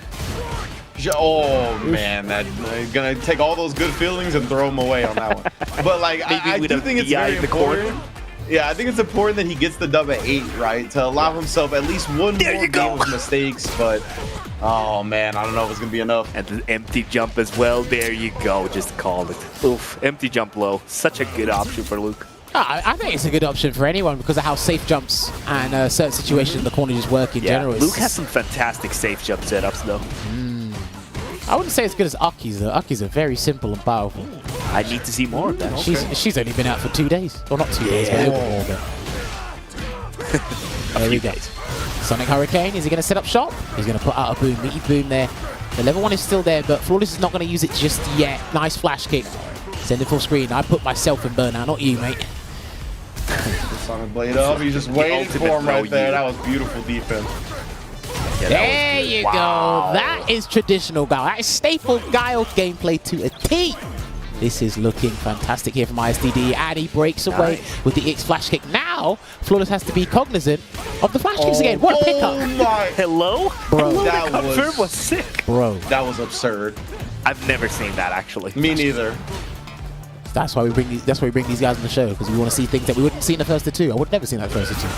Yeah, that was absurd, bro. Dude, they need to actually put that thing in a museum. Ooh, double jump, no! Oh no, mate, he's gonna cash out the whole thing. And what's gonna happen is he's gonna be guessed for game. However, ISDD has his level 3. I don't think you have the cojones to jump forward on your wake up. I think you are going to sit there. Are you sure about that? I think he's gonna sit there. Yeah.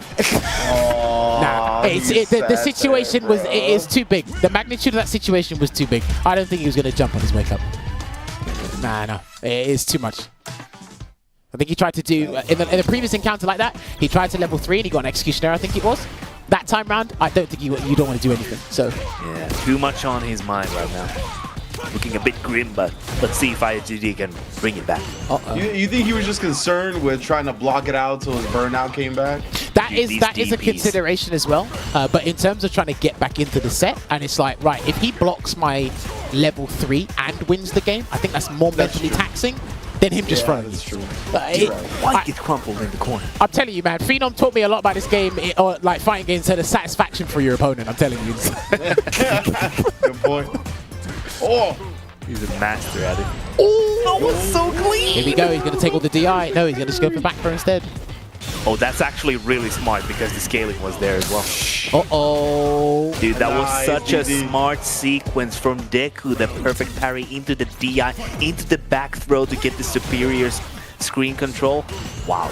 Well, this is not looking too good here for ISTD. It's looking bleak. It's match point here, set point here for Flawless Deku. Unless ISTD has something to say about it. That looked like a very interesting bait. I'm not sure what he's trying to bait, but that kind of looked like a Hashogeki thing where Ryu players do that to kind of stop the momentum. Okay. That was cool. I think it would have caught a button if Luke actually put one out, but he didn't. True. People are getting a little bit creative with the way they try and check or stop drive rush checks these days. Nice sweep. Yo, the sweep, just the tip. He misses anti-air. Oh. That's still, I don't believe that. I can't believe that worked, but he wanted to anti-air. Back throw. This is not looking good. If he gets hit, that's it. If he gets hit, that's done. That's why ISD's not doing anything. We'll spell the in. No. Not the overhead. He should have cancelled. He should have got the DI cancel, but he tries to go for a tick throw and it doesn't work. Oh no, that's it. I think that's it because the CA version. That's it, mate. He's done 6 punches. He's on a pixel, right? I think he's done, mate. It's the CA version. To Memphis right now. Oh man. And ladies and gentlemen, there you have it. We have a winner. It's Flawless Deku. He's stealing all your MR. I don't know how much it is. I can't do the calculation at the top of my head. But Luke is still a solid character. Fantastic jump-ins. He made DI back on your watches, mate. He said, guess what? It's still here and it's here to stay. But yes, phenomenal gameplay. We got to give congratulations to him when we do that as well. Let me see GG's in the chat. That was a valiant effort there from the general himself. My peoples have disappeared. I must be in a room isolated We were by so myself. impressed that we kind of left for a moment. I just turned on the wrong channel. Sorry, I turned on the wrong channel. My people are back with me. But yes, we do want to have a little chat with these guys. But what we are going to do is we're going to take a short break. When we come back, well, we're going to find out the history behind these two in SF6. Because let's find out. But yeah, get a drink, get some snacks. We'll be back to you very shortly for the post-match interview. Stick around. I think you want to hear what they have to say. He was obsessed, you see, with finding an appropriate vessel for this power. Fight with all your heart! We are supporting Capcom Cup 10 with a total prize pool of over $2 million. It's showtime, baby! Guano takes it over Idol! Alright, you ready? You don't want to miss it!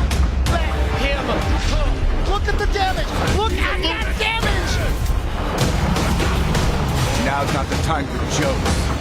Your two-time Capcom Cup champion! It's Meta RD!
All right, everyone, and welcome back to tonight's episode of Sets Here featuring ImStillDaDaddy and Flawless Deku. If you are just joining us, unfortunately, the set is now concluded. If you want to watch the games themselves, then head on over to Capcom Files on YouTube or rewind the archives here on the Twitch channel, and you can go and watch the action yourself. Do not worry, this is a talk show partly involved with games as well. So if you're here, just wait for the archives to be done, watch your games, and then go about the rest of your day. Thank you very much. But I should have both our contestants back in the chat with us. Have we got ImStillDaDady and Flawless here? Have you got both here? Yep. All right, there's one. Yo, I'm in. All right, cool, sweet, perfect, thank you. Right, so Flawless, congratulations on that, on winning that there. We noticed a couple of things you were doing in the set that were actually pretty damn good, I've got to say. But kind of walk us through your strategy against Guile as Luke. Is it kind of a strategy that's universal for Luke, or is this specifically for Guile? I'd say it's for Guile. I think any strategy for every character, like no matter who it is, you have to have a specific strategy for Guile. Just the way the character kind of functions. But yeah, it generally is just like walk forwards, then block, and then try to perfect parry the booms, and then if you can like offset jump, and then yeah, drive impact when they do really obvious booms or like medium kicks and stuff, and then you hit those. Yeah, that's the gist of it. Obviously, there's like punishing, like crouch medium kick, that kind of thing. When like you press buttons, kind of generally just or EX Fireball as well with Luke's really good versus Sonic Boom. If you do it as well. So yeah, that's kind of the gist of it. Okay. One thing I also noticed as well, or I should say all of us noticed, was your jump hard punch usage against Guile. It seems to be... you have to use that a lot. Yeah. Okay, yeah. Just walk us through that. Is that to just specifically beat Crouch Fierce, or you got to do it at a tight angle? Like, what is it? Why do you abuse it so much? So if they're standing, then yeah, they have to Crouch Fierce really early. Like, yeah, if they're looking for anything else, then it's almost like a free jump in if they're standing. Obviously, if they're crouching, then, the times where I got flash kicked is because I'm trying to read a boom, jump, flash happens versus Guile, and then, the one time you get the jump though, you get like 40%, whatever. If you got super, you can get more. So it's like risk rewards kind of in your favor. Like, character just forces you to jump in general, so it's kind of just making that work. Oh no! Do you know what? That's actually a very good way of looking at it. If Guile forces you to jump and you have a potent jump in, it's kind of his loss if he's not ready for it. While you're standing, he has to be like he has to crouch fierce like really early. Otherwise, he wins. Yeah. Or like all trade, and even then, that's not that terrible. Okay, no, that's pretty interesting. Now, just switching over to ImStillDaDady, I just want to know your philosophy on the Luke matchup in general. Is it difficult? Is it even? Is it in Guile's favor? Talk to me. It's easy. It's one of my easiest matchups. But Flawless plays. Look, no disrespect. Good games. Flawless is playing on Wi-Fi. It's lagging. We was playing. It wasn't Wi-Fi, it was a LAN connection, bro. What are you talking about? I don't want to. Let me talk first, right? I don't want to. Look, well played, right? I had fun tonight, either way, right? But listen, look, playing a game, and then you found, look, it's lagging, right? And you're walking forward and spamming drive impact. Every game you won, you won with a drive impact, right? Literally. I'm just saying, you're playing on Wi-Fi, it was lagging. It's not Wi-Fi. I couldn't really play my game. Hang on. Can I ask a legitimate... Can I ask you just kept jumping in being a bum. Literally. Good game, bro. But like, go back and watch it. Hang on. Can I ask a legitimate question here? Well, I like that you ended it with that. Is drive... Anyone can see that. Wait. Can I just say something once before? It's not on Wi-Fi. It's a connected LAN game. So you can't... Bro, you can see the... No, yeah, but like... Go back and... Did anyone see the lag spikes? Look. In this situation... I don't argue about it, but you beat me by doing drive impacts constantly. That's how you beat me, by doing drive impacts constantly. I'm just saying there was no Wi-Fi symbol. Right. You just closed the game down. I couldn't even play the game. I was too scared to do it. Am I allowed to... Can I ask my question? Okay. I wanted to ask ImStillDaDady, is drive impact at all a legitimate strategy against Guile in general? No, I just wasn't reacting to it tonight. It's a bit hard when it's like lagging like that. No. My question is... My question is DI. Can you use DI against Guile in general? Is that not on the cards? No, it was kind of making me scared. It was just walking towards me. It was like, oh, when's he going to DI next? He'd do it randomly. He's not doing it on a guess. He's doing it randomly. It's just hard to deal with it. It's like, because I was like kind of tense, and then he started doing it, kind of just changed the whole game. It's like jumping, and then it made me not want to do anything to him. Made me not want to do anything, made me not want to press his button in neutral. I was backing off to a corner all the time. I really like had a bad game there, but how we beat me was just spamming drive impact. There's nothing impressive there. We was playing the game at first, and he's spamming drive impact. But the connection just wasn't all that, man. But like, he beat me fair and square. I don't want to like sound like wait, hang on. That was just stupid. That game was ridiculous, man. I should have left after the first to 5 because of the connection, bro. Did anyone see any lag spikes in the stream? Because it was terrible, man. It was terrible. Like, I would happily, look, you should get Mark to go to the little office where you're sitting at, and we'll run this back off. Because look, I'm not like, I'm a little bit salty about it, but just the way you was playing, bro. Like, you know, I'm always going about drive impact, but I don't want to discredit you from this. So we'll play flawless, and I did have fun too. Right? Hold on, you like, any 5-year-old can see you just walking up spamming drive impact. Anyone can. You're spinning me with these contradictions. You know what I mean? All right, well played. GG's. No, right. Can I wanted to ask you as well, specifically about, because I actually think you're one of the better players in Burnout. Are you comfortable with fighting in Burnout in this game? I'm talking to ImStillDaDaddy. I think he's one of the better players fighting in Burnout. Are you comfortable fighting in Burnout? Or is it something you really try to avoid? Well, not really. It's like, you can... the game can be over once you're in Burnout. You can just end the game. It's kind of hard to deal with. I need to parry a lot more to kind of create it. But yeah, I don't know. I try to be out. It's kind of hard when you're in Burnout, depending on what character, because they can just like press you to the corner. Once in your corner, you're a bit buggered now. In the beginning, it used to be easy, but people can just, once they get into Guile, it's quite hard for me to press a button. Okay, no, that's interesting. Well, you mentioned parry, but I don't think we really saw you parry in that set. I think you when I watch you play normally, when you're streaming or on your replays on CFN in general, I see you parry a little bit more, but I think... Oh, go on. I couldn't really do anything in that game, to be honest. Like, one time I tried to parry, I got grabbed. I couldn't play that game. Look, you can look at it. I'm trying to do solid booms and it's jumping me and stuff. No, I did see a couple of execution errors. I think there's one time I saw you wanted to do level 3 and you got jump roundhouse. I think a couple of jabs came out when you wanted something else. So no, I did see that. The thing was, it's like when we started the game, played the first game, I thought, oh, he's just gonna jump. It's like, wow, you really gonna play like this? Like, and I thought, oh, I've got it comfortable. I just keep closing him down from when he's jumping because he keeps gonna do it. And then he just started to walk. Once he got me with a drive impact, he felt a weakness there, and maybe because I was a bit nervous tonight playing him. It just kind of like, I couldn't react to it at all. And then go look back, he's probably got me with about 15 drive impacts. Oh no, we counted more than 20. We definitely counted more than 20. Yeah, I kept getting stuff, so I got beaten by him just doing drive impacts. So it's my own fault, to be honest, but like, there's nothing impressive there, do you know what I mean? We were just playing like a bum. I'm serious. I'm Sorry.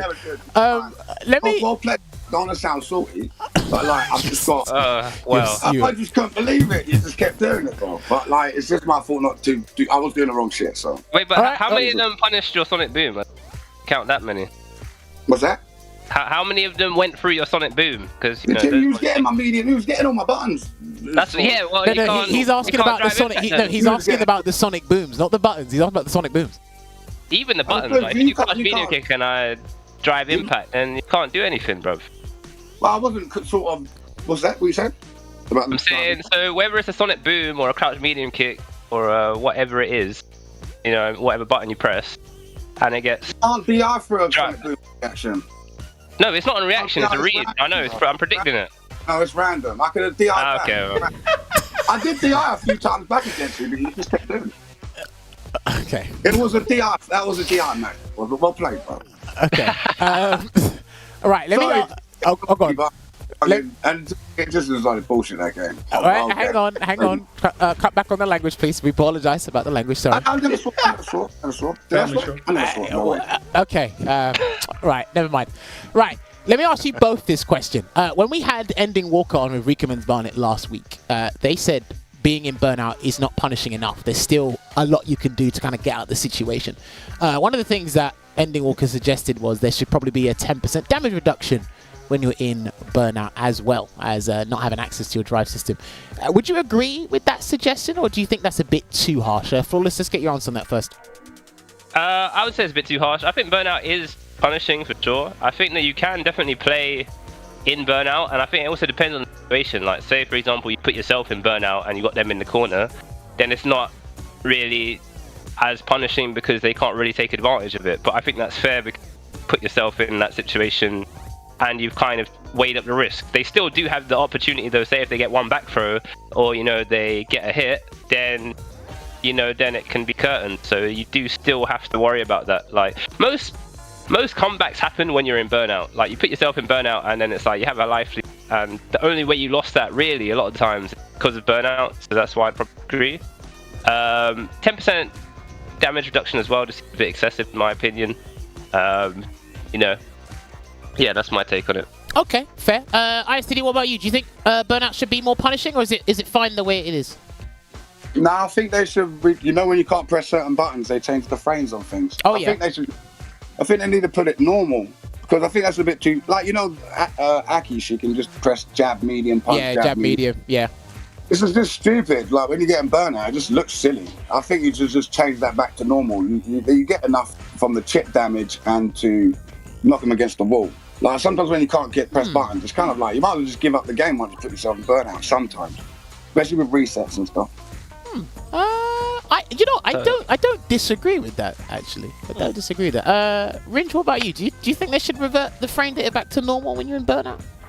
I kind of like it. I agree that there is some funny looking stuff, the block strings that come up when people are in burnout and whatnot. I do agree that there's some funny stuff going on, but I kind of like that. And in general, I really like the way burnout currently is. I don't think the 10% damage reduction thing, like to me, it doesn't change the way people play in burnout or against burnout. So I don't really care about that much. To me, I've always been a fan of burnout because it hinders the person in burnout, but it does make the person that's attacking a bit more predictable, right? Because they're trying to take advantage of the things that are better in burnout, whether it be the DIs, whether it be those certain block strings that have stupid plus frames.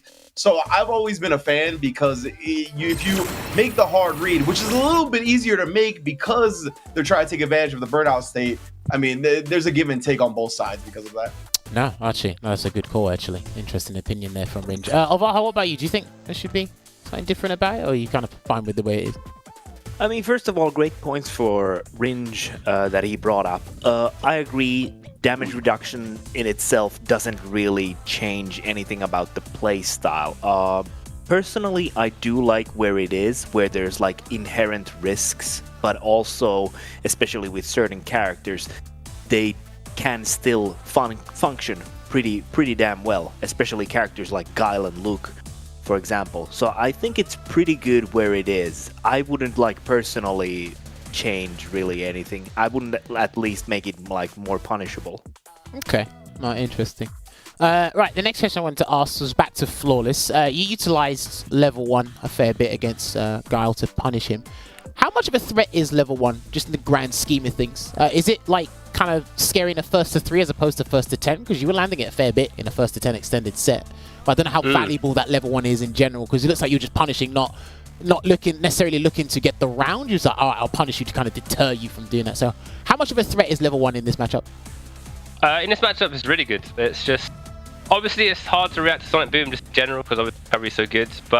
And obviously if he throws the EX, then usually, it'll hit you before the level 1 comes out.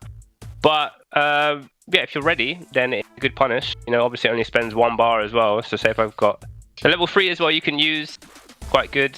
I think that's one of the equalizers in this matchup. I think if he didn't have a level 1, level 3, then it would be really, really tough for Luke. But yeah, there's kind of, it evens the playing field. Sure, I think level 1's really good.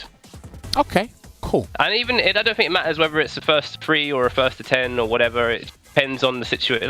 Some 1st to 3s you'll hit it 2 times, sometimes you won't hit it at all. I don't know, but it depends really. But it's just having it as an option is important, in my opinion. I like that answer. The reason I ask is because I'm so used to seeing 1st to 2s and 1st to 3s. I don't really see long-winded sets in this game. So you guys are actually showing us a lot more about the matchup and the characters in these extended sets to help us commentate 1st to 2s and 1st to 3s, see the extra options.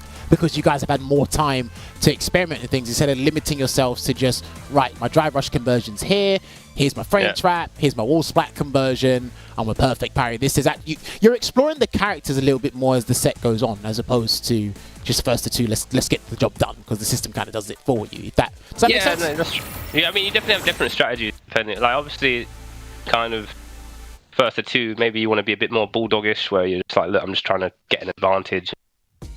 Whereas when it's a longer set, obviously you got more time to adapt. Kind of, that's a very short sprint strategy, isn't it? So it's kind of like it's not going to work in a longer set, for long. So you kind of need to set it up, don't you? But yeah, true. Right, let me ask ISTD one more question before I hit you with, I think, one or two closing out questions because we are running out of time. ISTD, if you could change one thing about Guile in this game, what would it be? Just one specific change, or is he fine the way he is right now? Nah, you're not. I'll say this. Like, I don't even want to say. Like, you see his upside down kick. Yeah. It's reactable. It's reactable. You can DI it on reaction. I shouldn't say it. You can DI it on reaction. The only person who does it to me is Mr. Crimson. I'm sure he doesn't do it random. You can DI it on reaction. I think you need to like just with Guile, like, I don't know. He's fine how he sort of is. I just think you should change the game. Like, take throw loops out, scale the DI, and I don't know. I think it's fine how he is. But just change the system of the game, the throw loops and the DI. Scale the DI. So like people just can't do DIs during corner and get level 3s. You mean the wall splat damage? Is that what you mean? Yeah. If you take it off while I'm blocking, so you can't knock me against the wall when I'm blocking. Okay. That'll be sort of fine, because as a Guile player, you're sort of thinking about a lot of things, and the buttons I got to press out are really DI-able. You know what I mean? And sometimes in the game, obviously in that set there, it just made me think that, when's he going to spam DI out? And I know he's just walking forward to doing it, so kind of made me scared. But I would have to resort to other buttons. So it could obviously be a risk, but I just think the DI it's just annoying. There's a really, really good option, DI back. That works. Yeah, but you can't DI back for a random DI. It's not like you're DIing to like react to it. How much? And I can't. You can't. How am I supposed to DI when I can't react back to it? He's messing with you. I know what you're saying. Yeah. But yeah. Well, you got me tonight, Reverend Flawless. So well done. All right. Right. Let me ask you to this last question here. We'll start with Flawless first. If there was an exhibition you wanted to see on the show, two players that you'd want to see, who would they be? It's a bit of a vague question. If you could think of two players, who would you want to see on the show? No, it's hard to say that, man. There's so many good. I'm just thinking of players in the UK, but there's so many good players. I mean, even in the UK, it's who would I want to see? I don't know. I think Broski's wicked. I would love to watch him. Problem, obviously, Hurricane. There's Joker jokes. Like, there's a lot of good players I'd like to see. Player set. I can't pick one in particular who I like to go up against the other. It's just, I don't know, off the top of my head, I don't know, it's a bit too hard. There's just certain players I enjoy watching, and if you picked any of those, then I would love to watch. All right, we'll see what we can do. ISTD, what about you? If you could have a set, your dream set that shows up on the show, who would you want to watch in the first attempt? Daigo would be good. I mean, we've got to speak to his manager first, but that might be jumping through a bit of flaming hoops, but I can't make any promises. We'll see what we can do. But yeah, ISTD, who would you want to see on the show in the first to 10, if you had the choice? I don't know, Daigo and Hagishi, the Guile player from Japan. Higuchi? Okay. Yeah, maybe them two. No. Him versus Nemo. I'd like to see him play Nemo's JP. Okay. No, all right. That's not a bad shout. It would definitely be a JP versus Guile. I definitely want to watch one of the. Yeah, definitely. I do take my time to watch their matchups. But I would definitely like to see the best JP versus one of the best Guiles. Oh, I respect that. I'll make note of it. We'll see what we can do. Oh, one last thing for the both of you. Are you both going to the EGX Arena in 2 weeks' time? Is it 2 weeks' time? Yes. I'll be there. Perfect. 100%. You guys can have a run back over there. I think we should run a burst to 10 back there. There you go. There you go. Perfect. Hey, it'll be offline as well. No excuses. There you go. Yeah, no excuses. We can film it as well. I feel really stupid tonight. But look, I just want to say, sorry to be salty and actually well done and congratulations on your win, bro. Right? Perfect. There you go. These guys can do it offline at the EJX Arena. All right, gentlemen.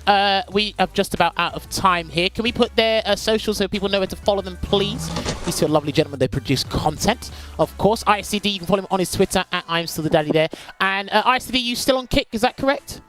Oh, yeah. Thanks for promoting it on there. That's nice of you. Oh, cheers. Do you just type in ICD? Oh, sorry, ImStillDaDaddy on Kick, or is there anything else you need to put on there? Just put Kick. It's on my Twitter page. It's on the front of the Twitter page. All right, perfect. So if you guys follow him on Twitter, then you can go directly to his stream there. Do you still stream on YouTube as well, or is it strictly Kick? Yeah, I still do YouTube. I've got a tournament tomorrow. I'm doing tournaments and doing Mortal Kombat as well. So we're doing tournaments during the week. Ooh, okay. Nice. All right, back to the multi-game player ICDs. Back like 7-8 years ago.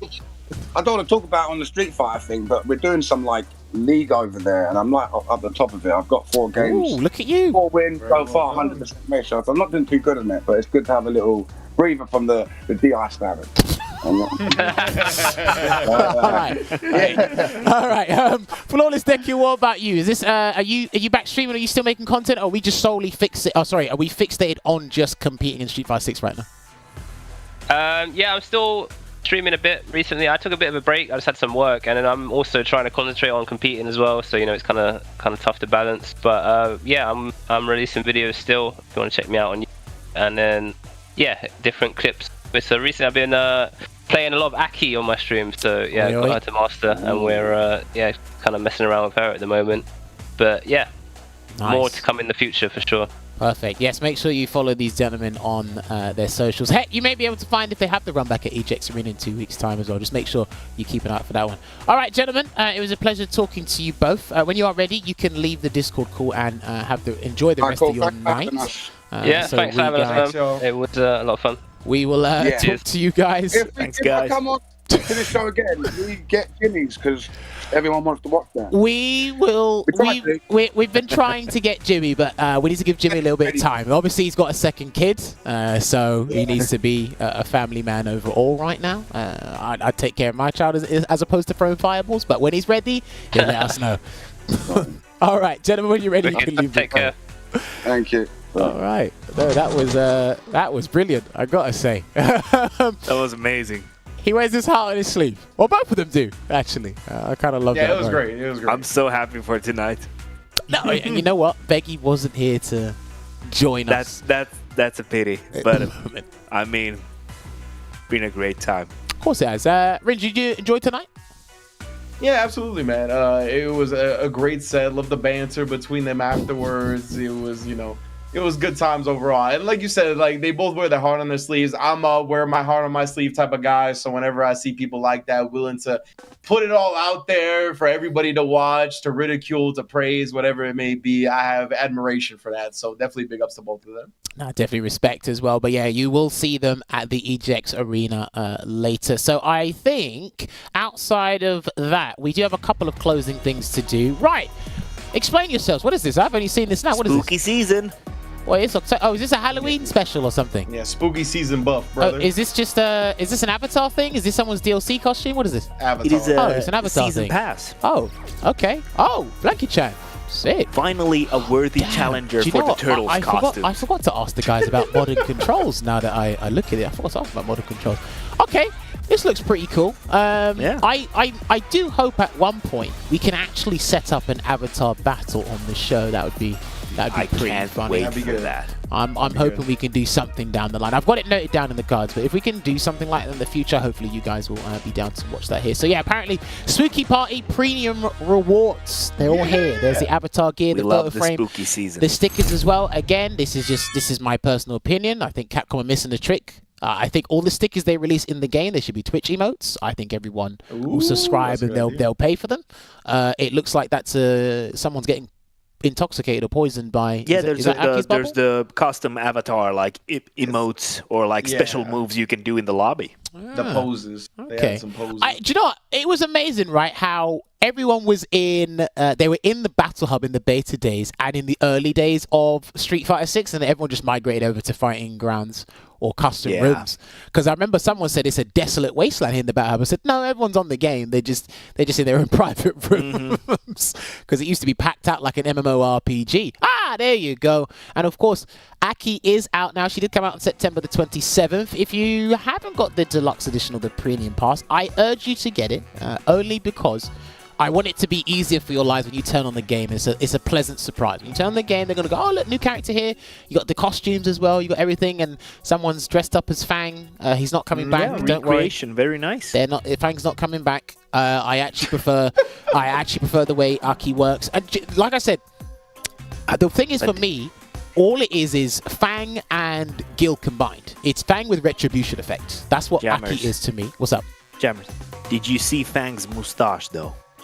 Look at him. Now I have. Look at that. Look at this man. He is absolutely looking fabulous in this game.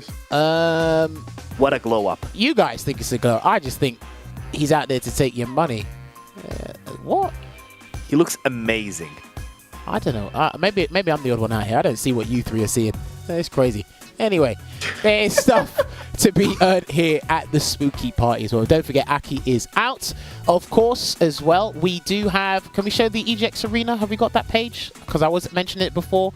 I do want to show the people this. If you do find yourselves in London or you're considering going to an offline event that's a little bit more affordable and you want to pop on down, then please come on over to the EGX Arena. It's actually happening on the weekend of October 13th to 14th, I think it is.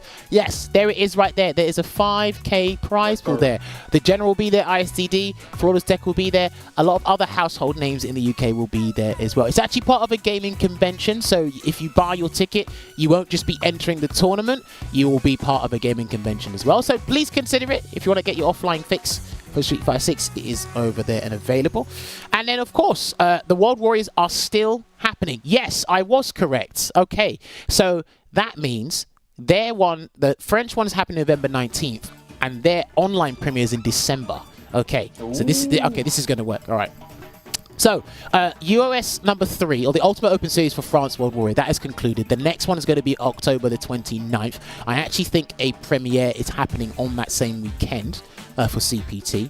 But that's the next one. This is for France only. They always get 100 plus players, so these guys are fantastic doing that.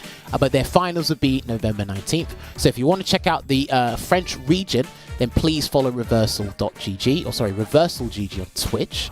And then, of course, there's our own one with Bracket Reset. I think our next one is October 29th. Is that right? I don't know if we've got it. Really? I don't know if we've got it in the back. I can't. It's October 27th. Okay. All right. Okay. I don't know why I was tripping. Anyway, it is October 27th that the UK and Ireland number 4 will be happening. Will Ending Walker get the 4th tournament victory, or will someone else take the cake over there? I'm not sure if the signups are available now, or they will announce the signups there. It's a collaboration between Team King Aggie as well as Visual Platform, but the stream will be on Reversal GG's channel there. Lots of World Warrior stuff to be keeping up with around the world here as well. I think there was, just to remind you guys, yes, just a reminder, there's CPT action. We're coming to the thick and thin of things. There's a lot of stuff on the line here, and it's going to be an offline premiere. There's 3 offline premieres in total. We've already had the first one at Evolution 2023, and now the next one will be at Gamescom Asia. If you are in the Asian region or you're considering going to an event, please, I heard Singapore Airport is one of the best airports in the world, and I heard their food or their hospitality is some of the best in the world is there. So you want to head on over there, sign up with Start GG, and find the respective stuff, as well as if you do sign up, you do get a free t-shirt there. There's a Ryu one. I'm not from that. I kind of said that on camera out loud before, so I'm just going to stick to my guns and die on this hill. I'm not really fond of that t-shirt. I like them both, That's honestly. Me. However, there is the CPT France that's going to be happening a couple of weeks later. So if you want to sign up for that and you're in Europe, please do so. The CPT the CPT offline in France has 2 venues. The first couple of days, or first 1 or 2 days, will be in the one called eSpots. That sounds like a gaming bar I've never heard of, which it probably is. And then the finals will be at Paris Games Week on this Sunday. If you want to get more information on that, or sign up, startgg/CPT 2023 FR there. And of course, if you do sign up to this one, then you get a free t-shirt here. I like this one, not because it's Manon. Not because it's Manon. I don't play the character anymore. I don't play the character anymore. I try to, but I haven't got a character yet, so I'm just playing the game as it is, to be honest with you. Yeah, just same, honestly. Suffering out here. No main. Yeah. No main club.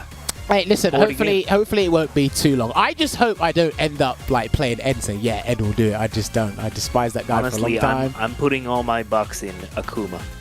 We can all be Akuma players. Yeah. I think that's a fair thing. Just Misatsu. Jammers is fighting his true nature as a JP player, and I appreciate you fighting it. Yeah. Do you know what? Veggie said the same thing week 2. He said, you should just play JP. And I've actually been shown I've been learning JP as well. I've been playing him, but it's more so I need to know what he's doing. Not so much as, I want to play. Oh, fair. That's it, really. But no, you're not wrong, Ringe. You're not wrong. But no, honestly, Ringe, appreciate that, because I know this was kind of last minute for you, because I know you had to do the World Warrior shift. I don't know what your weekend was like, but then you come and join us here on the Mondays. Also, thank you very much for taking time out of your day. One of the best commentators, one of the best in the business with you. To do that with him. Orvaha as well, pleasure.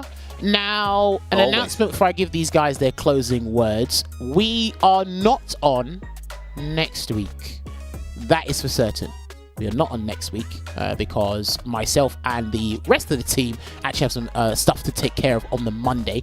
So we may be back on the Monday after. So 2 weeks time, we may be back on the airways. If not, we'll let you know regardless. But next week, there is no show, but I'm hoping we can get something sorted for you guys regardless. Now, of course, Ringe, you first. Any last words before we let you go?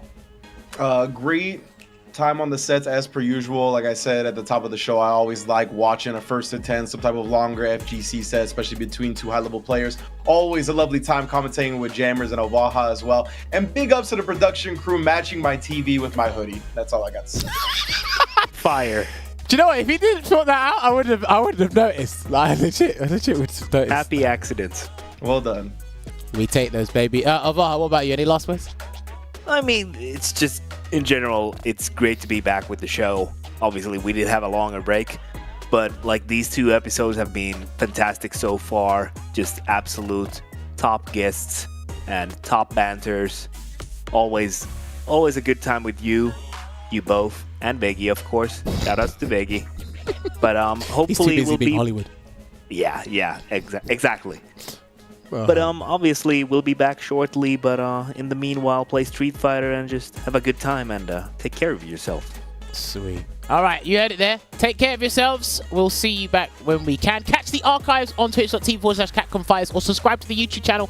Everything will be uploaded there. But when we come back on the airways, you'll know when our next fight card is announced. All the games, all the banter, and apparently all the drive impacts. We'll see you next time. Take care.